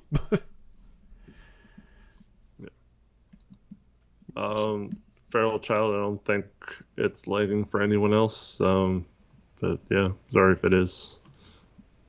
Yeah, I don't think it's lagging. We don't really have lag problems anymore, so usually it's on the viewers end, which is better than the past, because we used to have lag. If you're an OG viewer of this channel, you know our previous lag problems. But anyway, Eric, what were you saying? Oh, no, just agree with you that it's lovely to look at this again. Yeah, fourth place, baby. We're tied with the Suns. We're 2.5 games out of first. We are a game and a half out of third. If we beat Denver, we'd be third right now, and we'd be 1.5 games out of first. But still, I'll take it. I mean, with the rest of this road trip being some teams that Portland can certainly beat, you could be talking about Portland potentially being right back up there battling for the number 1 seed, because they're already on the doorstep right now. But and so is pretty GP2 much the entire back. West. And GP2 back at some point. Yeah. That'd Nice. be fun. I don't know if you've seen the Suns like next 9 or 10 games though, but they have some really tough games coming up too. This not out of the question that they could be in a couple weeks hovering around 500. Yeah, that would be hilarious, because they start off the season hot, and it's like, oh, the Suns are back to being the Suns, but they've dealt with some injury problems, but they cannot afford to miss Devin Booker, because they have nobody else you can consistently rely upon for offense, to create offense. Because Chris Paul can still pass the ball, but he's averaging less than 10 points per game. Cam Payne will have a great game, and then he'll have a terrible game. You have no idea what you're going to get out of him night in, night out, and he has not been efficient this year. 51 true shooting percentage. I looked at some of their roster last night. He just is inefficient from 2 and a 37% three-point shooter who doesn't get to the free throw line like Cam Payne. I've never been a fan of his game. They got nobody you can rely upon for shot creation at all right now. Like, you got McHale is your go-to scorer, I guess. Like, Ayton scores, but he's a big man. And he had a play last game where he missed 3 hook shots in a row, little finesse shots that if it was Nurkic, he would have been crucified. The third one, Ayton airballed. Yeah. So, Suns are a mess. Well, and then he also said today that teams just don't look the same on film as they do when they play against them. They play so much harder when they play them because they have such a target on their backs. Like, dude, you didn't win anything. It's not like you're the defending champions or you won a couple years ago, right? Like, I don't understand. That's so soft, man. They have like no leadership. I know some Suns fans like talk about, oh, the rest of the league hates us, and like they don't know why or something, but a big reason why other fan bases don't like the Phoenix Suns is because they act like they've won a championship when they haven't won a championship. And I've seen you say that before. I've seen numerous people make that point before. And that's before this quote. This quote just confirms exactly that. Why does he think they got some sort of huge target on their backs? They made the finals two years ago, and then last year lost in the second round. Like, last year Dallas went further than them. Right? Why does he think they have some big targets on their backs? They haven't won anything. It's like he's talking like there's some sort of dynasty that every team gets up for when they're the Phoenix Suns, man. Like, they're a good Western Conference team right now. That's it. They haven't won anything. It's because they act like they have. They act like, and maybe that puts a target on their back. Yeah, I don't know. Yeah. Like, don't motivate other teams then. I don't know. And like, so teams play harder against you. So what? That you're just basically saying that you don't play harder, like aren't expecting teams to play their best or whatever. Like, you're just expecting them to roll over when they come into Phoenix or something. That's such a weak mindset. Dallas played really hard in Game 7 of the second round last year. I can't stand that crap. Yeah. How dare they not play like crap? They should have just let us win, man. Yeah. So, like, I don't got anything against the Suns, but they get annoying with some of that stuff. Like, I don't like Chris Paul. I don't like I don't know, Ayton with that quote. Ayton's kind of weird to me. Booker is a star. I get that he's, super confident. I don't know. He's a star on and off the court, by the way. Bessem says winners work. You remember that video they posted of them working out after the game last year? Like they were so dedicated. Did you see the one with Ayton in a towel after a game this year? Like, why are you wearing a towel working out after a game? Like, you can't even be bothered to put on some shorts. This is weird. So, anyway, I don't have anything against the Suns compared to a lot of Western Conference teams. It's just like I'm rooting for every Western Conference team to lose. I want Denver. Anytime a Western Conference team is playing against an Eastern Conference opponent, I'm rooting for that Eastern Conference team, unless it's, Houston or San Antonio, because I don't want them to get the number 1 overall pick. Right. Or OKC even, like those teams are bad enough where I'm not worried about them. I just don't want them to have Victor Wembanyama. So... Yep.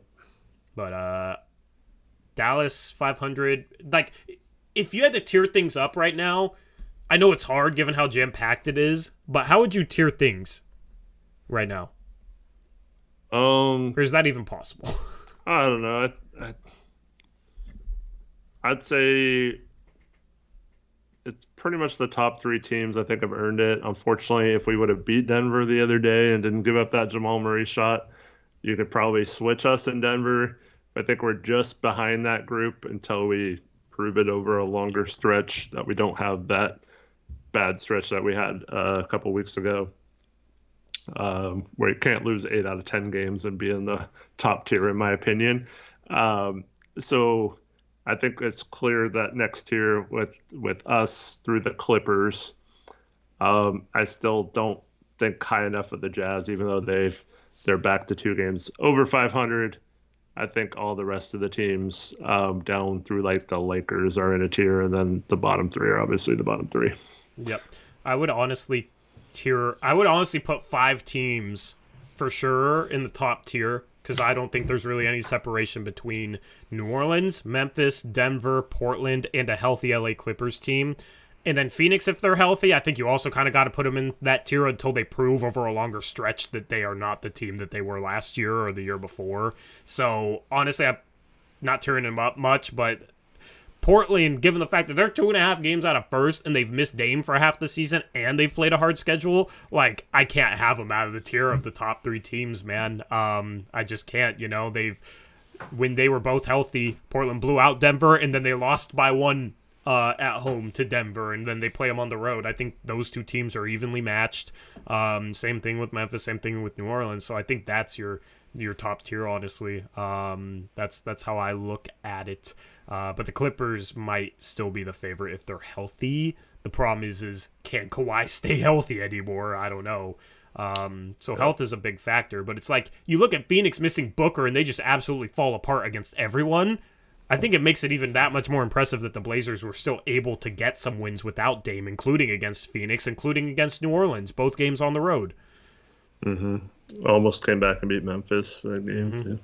But then after that, I put the Kings, Jazz, Mavericks, Warriors together, and then Timberwolves and Lakers are a tier below right now for me. But Jazz could fall down to that Timberwolves-Lakers tier. I'm iffy on them. It's super hard to tier teams, though. Just kind of interesting to try. Because normally at this point we kind of can. Can't right now. It's difficult. But I still think Portland's been as impressive as any team in the West this year.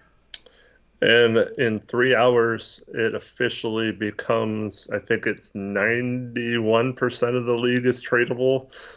So it'll be interesting to see how trades from here till the deadline shape this with certain teams as well. December 15th usually never triggers anything. No, it doesn't. There's only been one. I'm just saying for the people, because everybody always gets excited like, oh, December 15th, this guy's tradable, this guy's tradable, this guy's tradable. I'm expecting a trade tomorrow. Like, ooh, we could get a trade tomorrow because this guy can be traded. And it's like, it never happens. So it's just for all those people. Yeah. But this is the time where you can start thinking about it happening, I guess. Yeah. So, which we already have been, which is kind of fun. It's just that's the thing is we need some teams to fall off a little bit or struggle just to see who might end up being sellers. Mm. And speaking of trades, it came out yesterday that the Blazers have shown interest in Nerlens Noel. What do you think of those rumors, I Tori? think that's fake. I think that's fake news. Yep. Yeah, it's always funny. Um, Basically, I think this is what's happening because Nerlens Noel makes 9.3 million, so we're not going in the tax for him. So it's not like we're trading Nas and Winslow and Keon for him, you know. So you're basically saying you're going to trade Hart for him, like maybe Hart for him and Bay or something. Maybe there's a third team that's willing to give up a first for Hart or something. So like, just whenever you see news, look at their contract and ask yourself, are they better than Josh Hart, or would it be worth the Blazers trading Josh Hart for that player?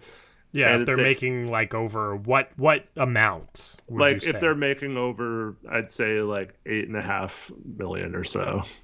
Because you can maybe make it work with Winslow and Nas if they're making between like 6 and 8 million and stay under the cap. But our trade exception is only 6.5 million. We're only under the hard cap around 6 million, maybe a little over 6 million. So I'm working on an article that's going to like, it's not going to be like specific targets, but like, does this player make X amount of money? Yes or no? And if it's yes, this is the path you go down. If it's no, this is the path you go down. And so basically, when you hear something like Nerlens Noel, it leads me to believe that the team, the Pistons, leaked that information because the narrative is that the Blazers need a rim protecting center, right? That's the narrative nationally, that we desperately need some defensive center help, right? Mm-hmm. And so if they're trying to drum up interest in someone like that, the Blazers are just such an easy target to include in that because everyone just believes it, like without even thinking about it logically. It makes no sense. And if you read some of the articles about the Blazers' interest, it specifically said the Blazers and 2 of the other 3 or 4 teams. So 3 of the 4 teams mentioned as interest in Nerlens Noel literally had no contracts that would be a valid trade that either team would do. So like, you got to kind of look into it a little more than, oh, the Blazers are interested in Noel. That means they definitely want a rim protecting center and all this stuff. I think it was just BS by the Pistons thrown out there because I think Dallas does actually have some interest in him, and they're trying to get more from Dallas to get him. But if anything, I don't think he's getting that much interest, and he's possibly a buyout candidate. So the Blazers could definitely look at him in the buyout market, but for a trade, I don't know how we match salary to make that deal. Yep. Really well done. Yeah, there's certain tiers of salaries that you can kind of see what it would take, and that will be a good video, I'm sure. Just kind of like laying out different paths for different players.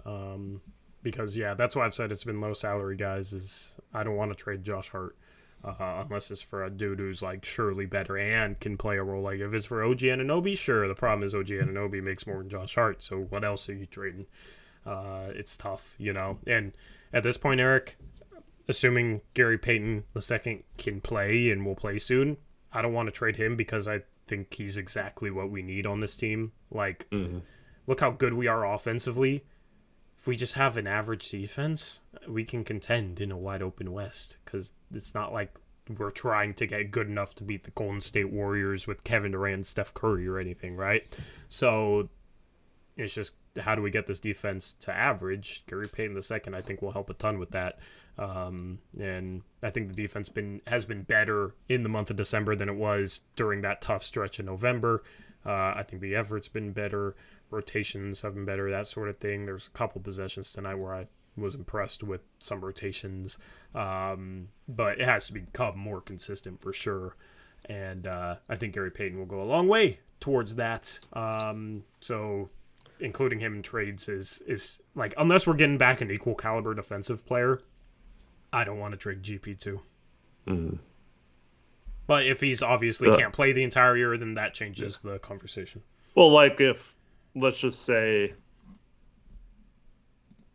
that Golden State scenario we talked about earlier. Let's say that Toronto wanted whatever Golden State's willing to give up, and then we start talking about we could possibly get OG if we give up Gary Payton to the Warriors because they're giving Toronto a bunch of assets that they actually want or whatever. That makes sense for them and not us. Then, yeah, like that kind of trade maybe, but I'm with you. Like, not many other moves make sense other than it's the same thing we've talked about with Hart, trading Hart all year. It's like it doesn't make sense to trade Hart unless it's for a clear and like no-brain upgrade there. Yeah, yeah. It's not just about is player X better than player Y. It's does player X help our defense more than player Y? And does player X fit as a role player playing off of Dame, Jeremy Grant, and Anfernee Simons more than player Y? That's the thing, like, you know, Julius Randle's had a good 4-game stretch, but he's not a good three-point shooter. He's a bad defensive player. He needs the ball in his hands in order to be effective. So he does not fit better offensively than a guy who like Josh Hart who can play better off the ball and is willing to play more of a role instead of dominate the ball like a Julius Randle. And Josh Hart's better defensively. So Julius Randle's the bigger name, and you could definitely make the conversation that he is the better player, but if you swapped out Josh Hart for Julius Randle, this Blazers team would be worse. No doubt about it in my mind. So fit matters, skill set matters. You got enough high-end talent. Now it's a different thought process than Blazers fans have had the past decade. It's, okay, how do we get the right role players next to Jeremy, Dame, and Anfernee in order to get this team to contention? And GP2 is one of those types of guys. I think this team could be pretty close as is, but need to, the trade deadline will be all about that sort of thinking. Obviously, if you can go out and get a star and it makes a ton of sense and he fits, sure, you do it. But it's a better situation than we've been in the past where we're not star hunting. It's trying to make the most cohesive team possible with guys that cover for other guys' weaknesses, a team that can play both sides of the floor. Offensively, this team is elite. We don't really need that. Maybe another shooter or two, but that's it. Yep. Taylor Packer says anytime a trade proposition pops up, Eric is right there to say no every time. Can you just give us a maybe once in a while? Let us live a little. Man, why do you honestly want me to say that a trade, like, let's just take the Nerlens Noel example. Would you rather me be honest and let you guys know the specifics as to why that could never happen or won't work or won't happen? You'd rather keep on thinking that we're going to get Nerlens Noel? Why? Like, Nerlens Noel isn't even that good. I don't know. But his blocks per 36 are really good. Like, we just talked about last stream at length how the blocks per game don't necessarily mean you're really good. I think you're being trolled, Eric. Yeah. I think you're being trolled. You know what, though? Yeah. What? Nothing. What? No. Say it. I need to stop. Keep going. Nope. No, well, if you're not going to keep going, Okay. time to end the stream. No fun. All right. Yeah. I'll just say, I think the Blazers are actually sniffing around someone that matches the criteria of what you're about to say. I'll just say that. And it is a player whose contract does fit into kind of the framework of what we need it to fit into. That's what I'll give you. But I'm not allowed to say who it is, so yeah.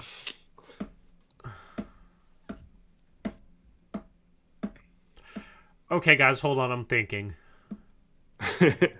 I'm not going to react if you say it, but... Jackie Moon. Yes, exactly. It's probably Or Kenyon Giannis. Martin Jr. would be my guess. That's my guess.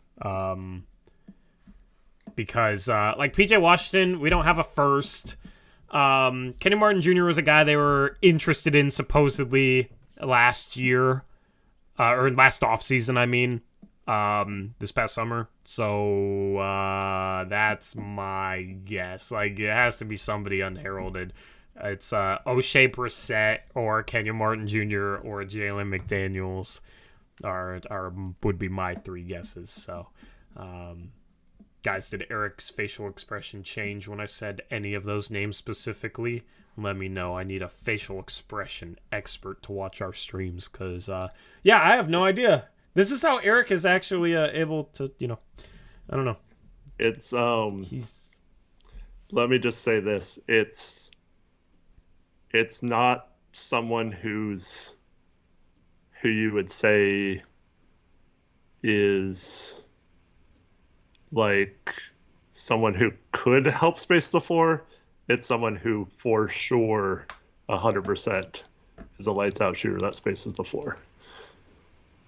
Lights out shooter. Oh boy, I have no, because none of those guys are lights out shooters, so I don't know who the hell. See, this is okay, guys. This is why you should believe Eric, because he won't even tell me. I have no idea. This is why Eric is able to get information. Okay. No. Yeah. Okay. I don't know. Go ahead. All right. I have no idea. Here, let me tell you guys. Oh God, is it Melo? No, let me. No, I'm just kidding. No. Let me let you guys in on a secret. So this was a test for you guys, and you guys have all failed. Okay? Because all right, let's go through this. Doug McDermott, right? Yeah. Bessem and Taylor Packer. How much does Doug McDermott make? I think it's around $13 million. Okay. Are you trading Josh Hart for Doug McDermott, or is that exactly what we were just talking about for 5 minutes with Nerlens Noel and how that doesn't make any sense? He says, I didn't have the time to pull up his cap. No fun, Eric. Bojan Bogdanovic makes $19 million or something like that. That like we'd have to trade Nurk or Anfernee or Hart and Nas and Winslow for him and stuff like that. Doesn't make any sense. Like we're not trading for someone $19 million. Yeah. Seth Curry makes about $10 million. So yeah. Go to spottrack.com and search players there. You can easily see their salary ASAP. Or go to any trade machine. You guys can, like, we know salaries off the top of our heads, but you guys can find salaries in like 15 seconds. It's not hard. So, you could just literally test is trash. Type the person's name and put spot track, and then it brings up their salary. But yeah. So is there actually a player or no? Yeah, there is a player. Okay, there is a player. That was being 100% serious, but the test to see if anyone could come up with anyone even close to the stratosphere has failed. Duncan Robinson makes like $16 million. No, that's not close. Obviously, CJ McCollum makes $32 million or something like that. Max Strus isn't a lights-out shooter. He's shooting 34% from three this year, so I wouldn't say Strus. Juano. Watanabe is a pretty good guess, but yeah, I don't think that's like a realistic option. I would have a hard time believing that the Nets would give him up. I mean, I guess it. PJ Washington shoots 33% from three this year. He's not a lights out shooter. Like, I have no idea, guys. I'm in the same boat as you guys. I promise you. This is why I trust Eric, is because he won't tell me. He doesn't, I'll hear this. This is what I'll hear, and then I'll have to think about it, and then I won't sleep for 3 nights. And I mean, let me just say this. If it happens, I would be surprised because I don't understand what this team would want from us necessarily. But, yeah, it would be I think a lot of people would like it. I don't know how realistic it is, though, but I heard it was pretty serious interest from our part. Okay, chat. We're detectives now. I feel like if I had to guess between an Eastern and Western Conference team, it would probably be an Eastern, because if it's a player that helps us. If it's another Western Conference team in a playoff hunt, yeah, it's possible, but it's not as likely. So we're looking at cheap players, like not making much. I would probably go players under 5 mil. So this is, well, let me just say, let me just double check before I say for sure.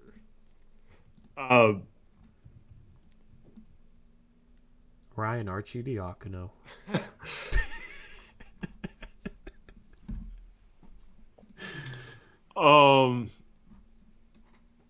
I'll just say this person makes somewhere between the minimum and the Rocco TPE.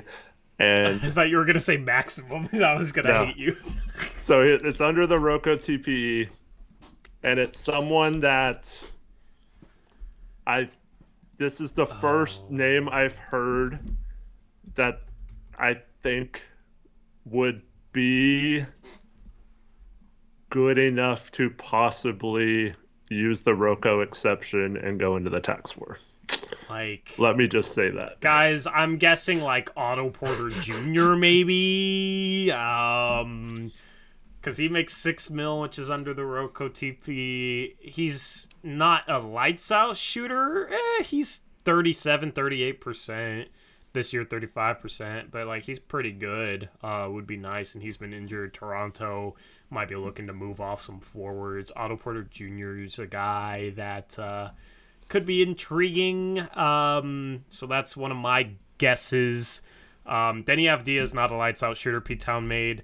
Damian Lee would not be good enough to go into the tax for, and yeah, there's so many teams, man. It's gonna be impossible to guess based off this information. I might guess it right, but you can't narrow it down. Like, yeah. This is tough. Who could Cronin fleece somehow? See, I'm just gonna be looking at this the rest of the night now. Is what's gonna happen. Yep. And so is chat if they're with it. But yeah, I don't know. I'm on Fanspo right now, just looking at literally every roster and looking at. I probably have looked at the player, but no. See, this is what's great about this. I think it's someone you would be surprised about, because I was surprised. I hate everything about this, but I'm also loving this because now I'm excited and intrigued. Yeah. Surprised about. How do I guess somebody that I'd be surprised about? How do I guess somebody I'd be surprised about?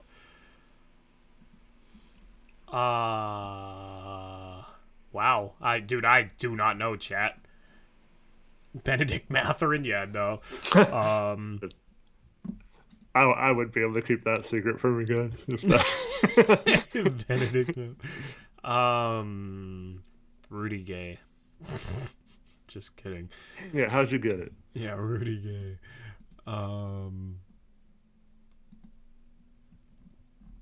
Well, dude, I don't.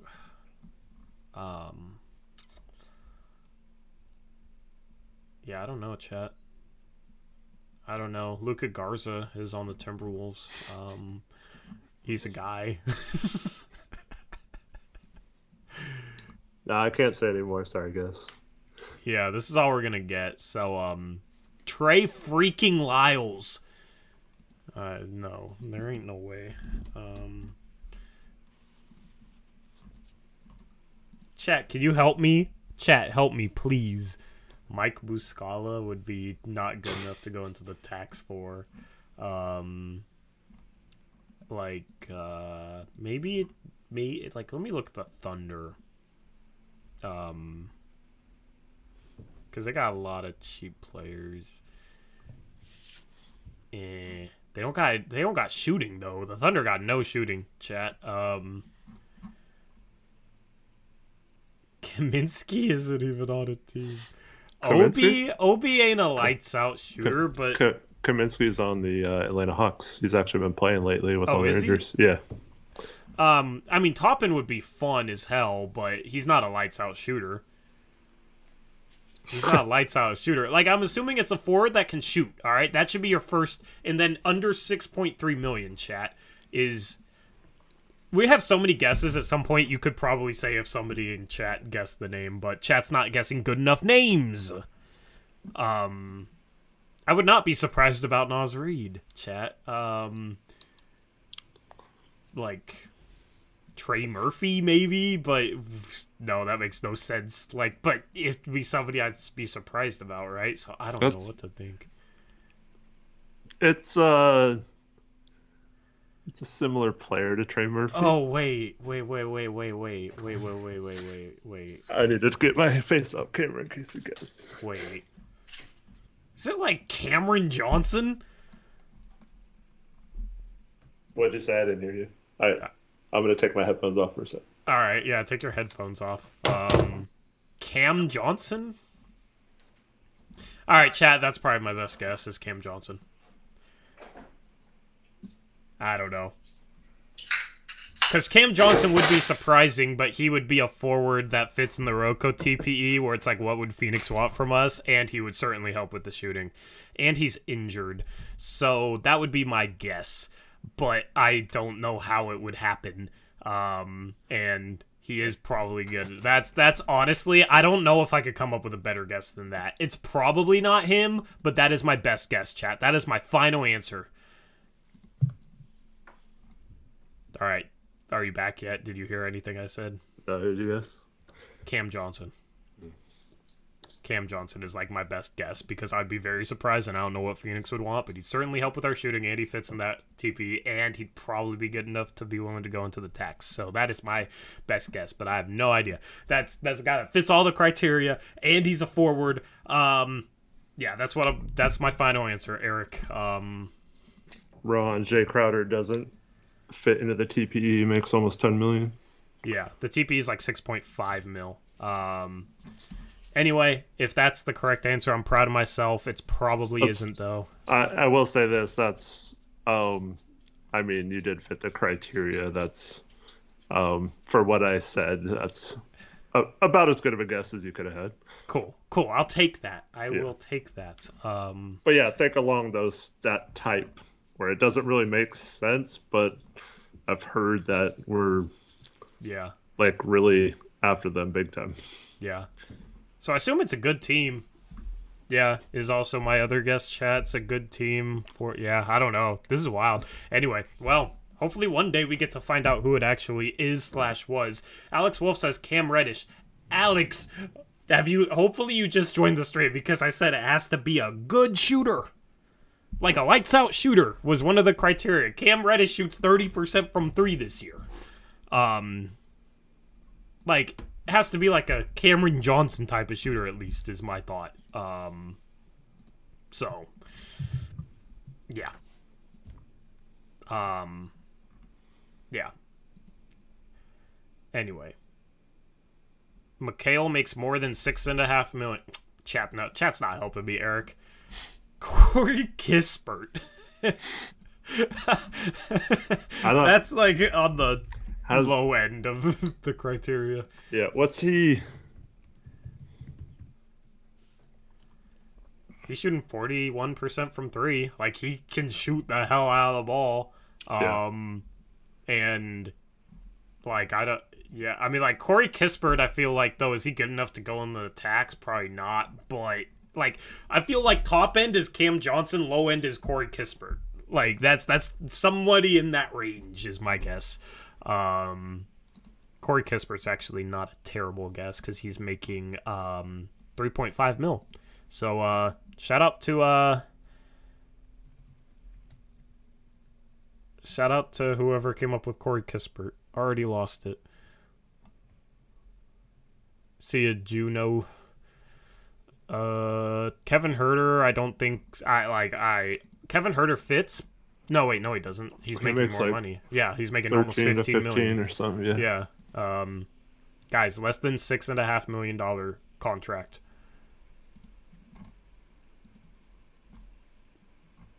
That's the key.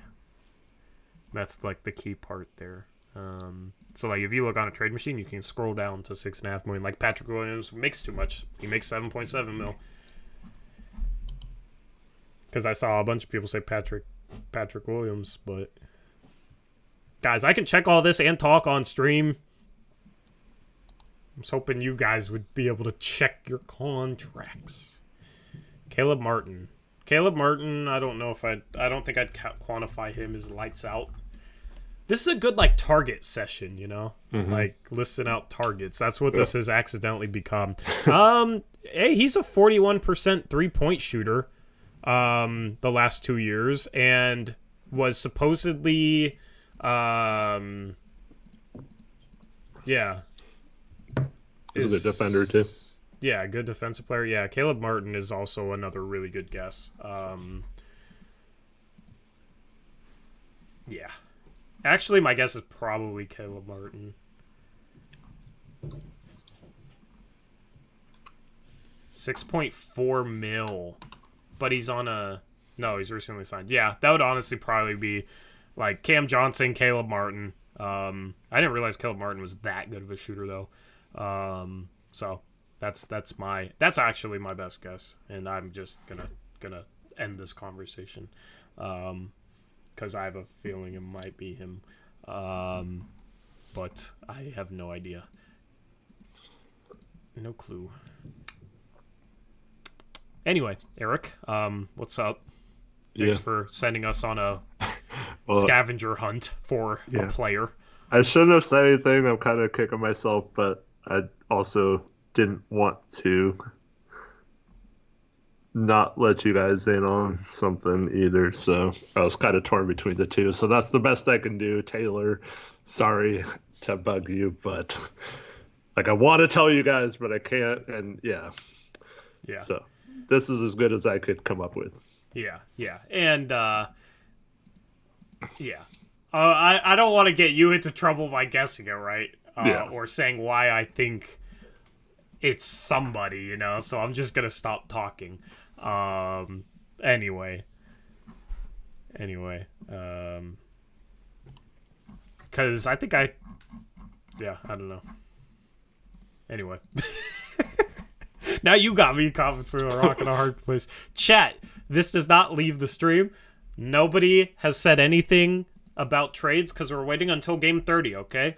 It's game 28. The Blazers beat down the San Antonio Spurs and take care of business and stuff. So go Blazers. And Eric, your thoughts on the game?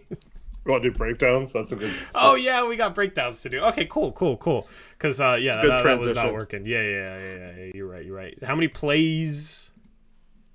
You got the two-parter, which I got play one? three plays total, including that one that had to break up. Is the first play in play one and play two? The first play is in play one and play one part two. Okay.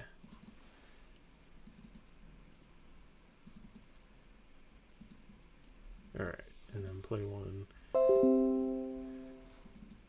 part two.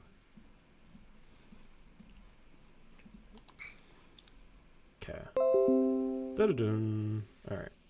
This should work without glitching because it's like 9 plays, and then if there's a 10th, it'll like not show it. But I set it up in a way where hopefully it'll work. So this must be a detailed breakdown.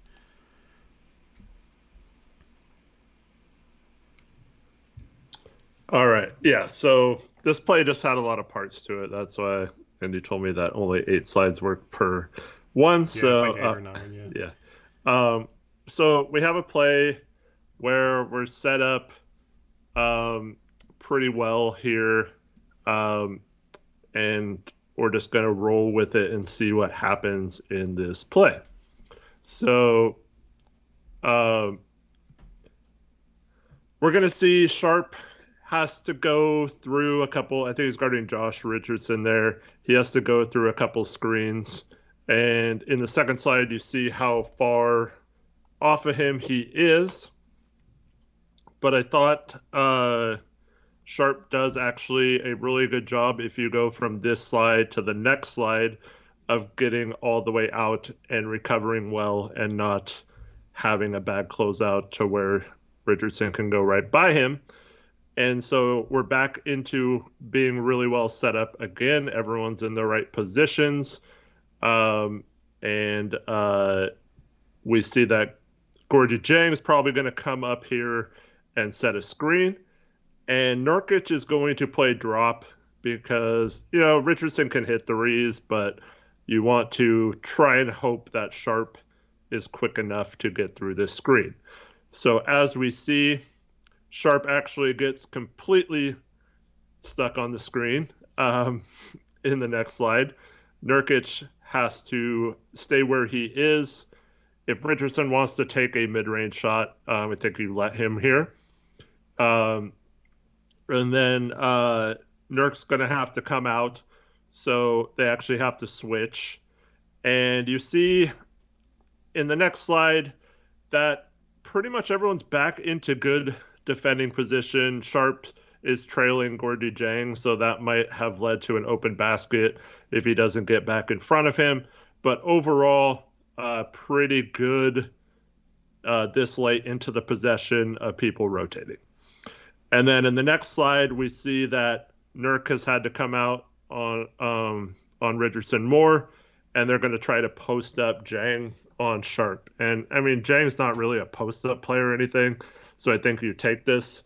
But Nurk recognizes that Richardson's going to try and pass it, and he gets into the passing lane, deflects the pass.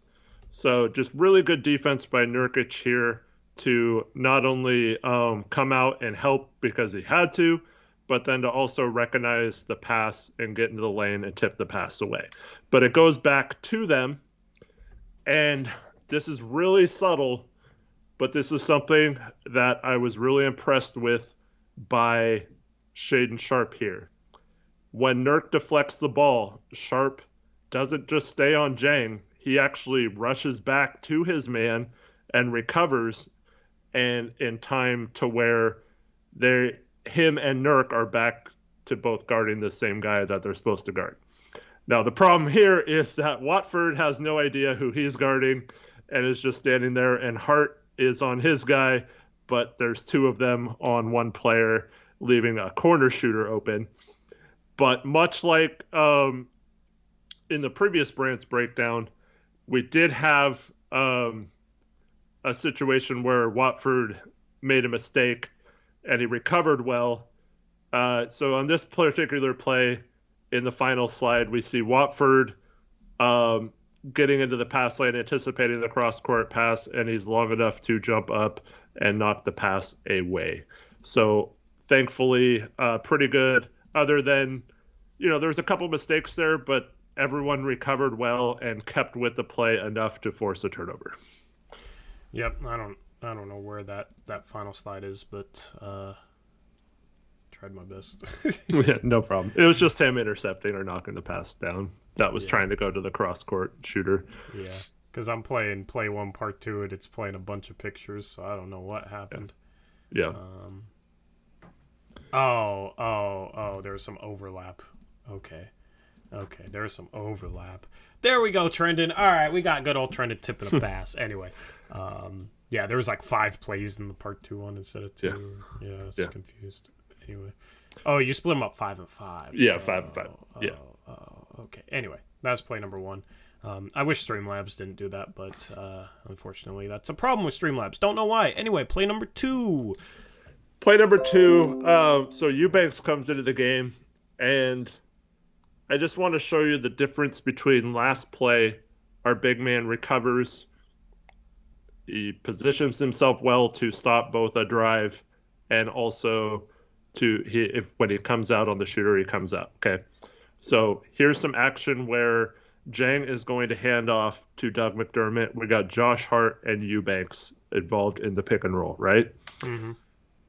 McDermott is a good shooter, so I understand why Josh goes over the screen here. But that far behind the three-point line, I don't think going over a screen is the right decision unless it's like Dame or Steph Curry maybe. But I think if he just shoots the gap instead of going around, he's in a better position and can still contest the 3 by McDermott.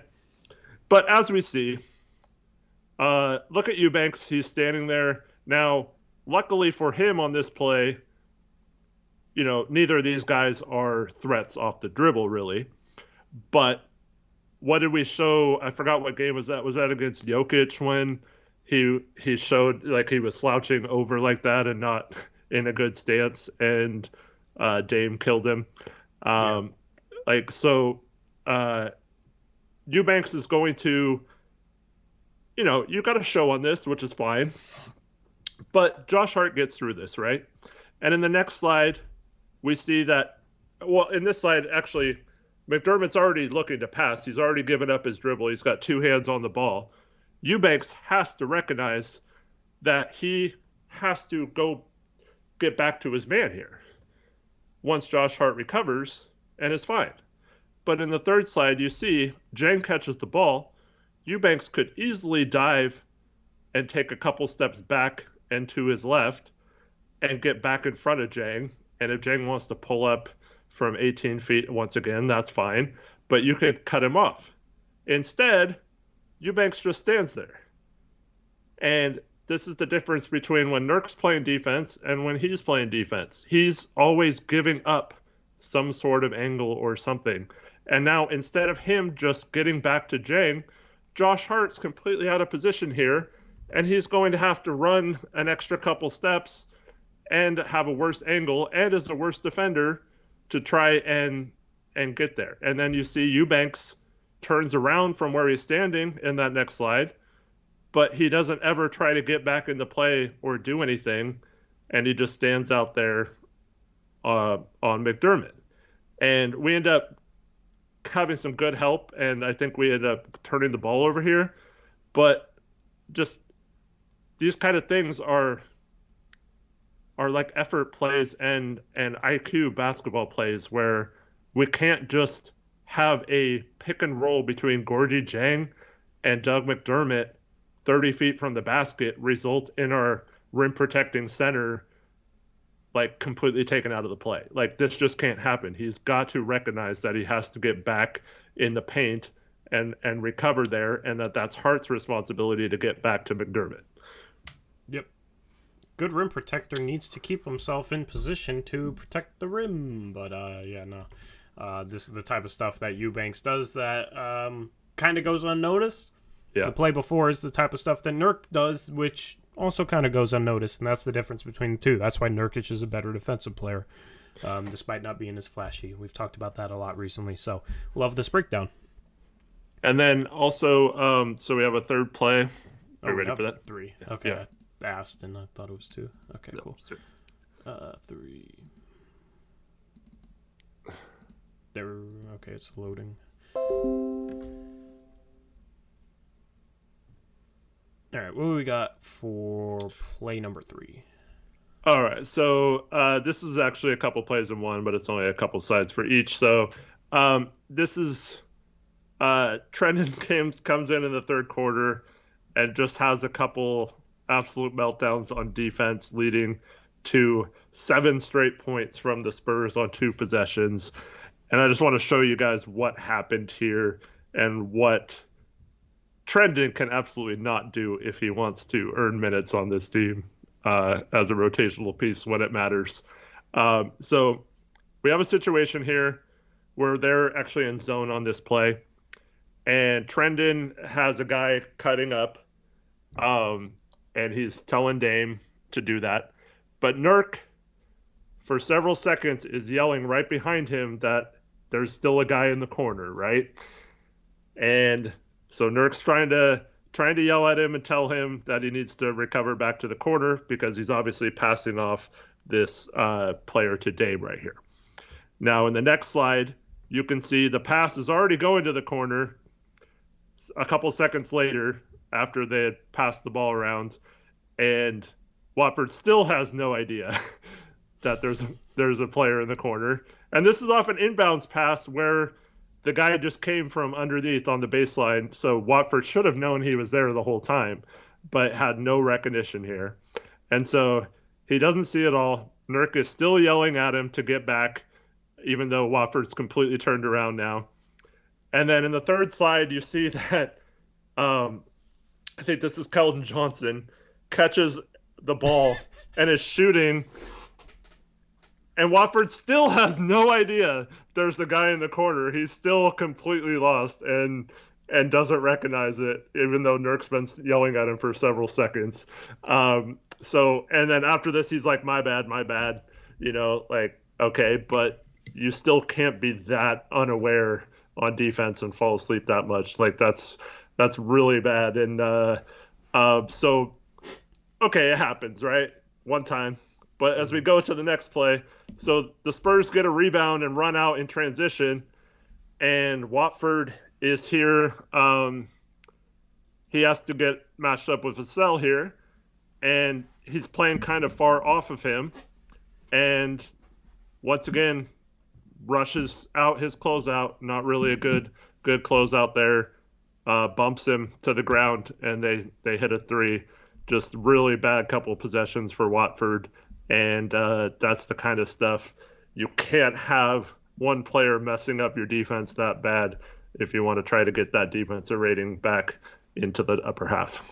Yep. And Trendon has some really good moments, some really rough moments. Like foot speed wise, he's been solid, kind of containing ball handlers lately, and had a pass deflection in one of the earlier plays, but can fall asleep. He's just kind of a mixed bag defensively, which you would kind of expect from a young player.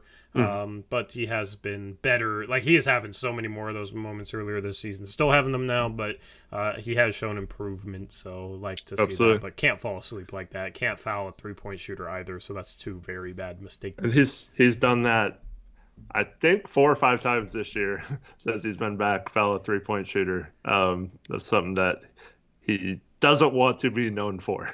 No, not at all. So, anyway, we're going to be live again tomorrow on our second channel, Blazers Uprise Live, 3:30 p.m. We'll do picks against the spread. We'll talk about the Blazers and that sort of thing.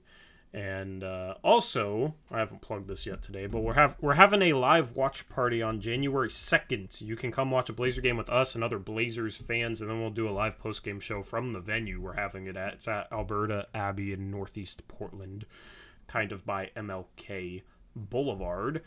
If you want to buy tickets, there's a link in the description box below, and I will also post the link in the chat if you want to buy tickets. If you're a channel member, tickets will have a discount. Go check out the community tab for your discount code. I had some fun making them. They're kind of funny. So go check out the community tab if you're a channel member and want to buy tickets to that. If not, you can still buy tickets. They're about $10 plus a small service fee for one person, or you can buy the 2-ticket option, which is $17. A little discount if you buy 2 tickets. So I would definitely love to see you out there, to meet some of you guys in person, watch a Blazer game with you guys, and be able to do a live in-person post-game show. Probably take some live questions for that, and that should be a lot of fun. First time we've ever done this, so I'm looking forward to it and hope that you're all able to go.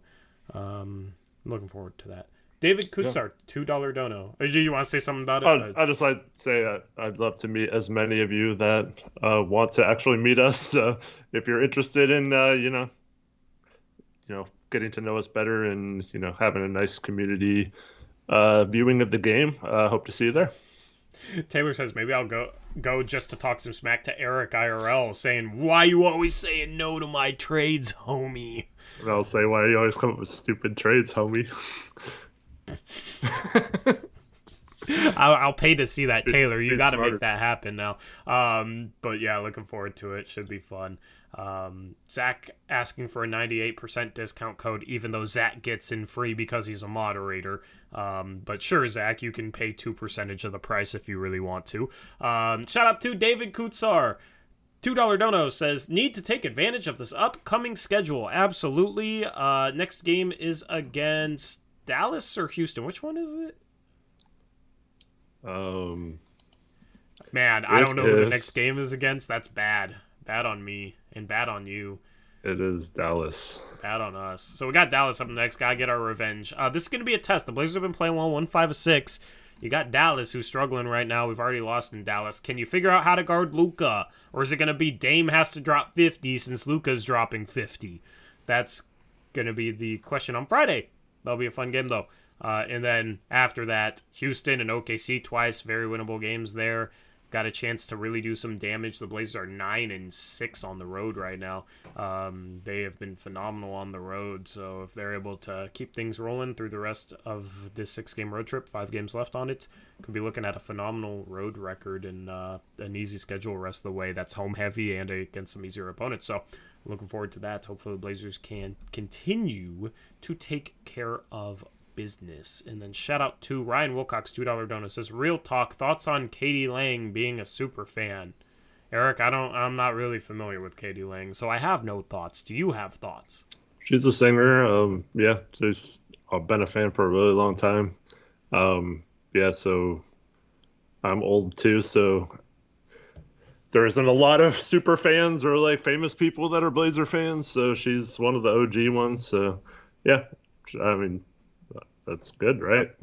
More fans we have, the better, right? Yep. Yeah. So that's sure. Same. I don't know. I don't pay attention to movies. You guys found that out last stream, and I don't pay attention to singers, I guess, either. So anyway, thank you to everyone. Sorry, do you know what the Addams Family is? I've heard of them. You heard of them? Okay. Isn't that like I don't know. I'm not going to start this. Do you know the little hand thing? The thing with the green suit guy at the Spurs game? Yeah, I don't know what that's from, but I saw it and it was weird. Yeah.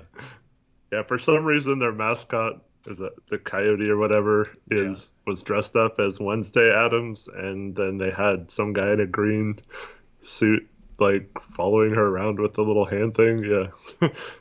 Very weird. Very strange. Seemed to weird out the coyote, which is funny. But yeah, so we'll have a stream tomorrow at Second Channel. That'll be fun.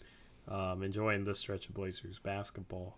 And yeah, anything else you want to get off your chest for the stream, Eric? Thanks everyone for watching. We'll be, of course, live tomorrow and Friday and Saturday after both of those games. So multiple days in a row of us if you want that. Hope to see you all there. Yep, absolutely. You can join our Discord, link in description. Our channel, or our Twitter links are in the description box as well. We are out of here. Hopefully you have a good rest of your night. We'll catch you tomorrow over on the Second Channel. Until then, as always, peace out. Go Blazers.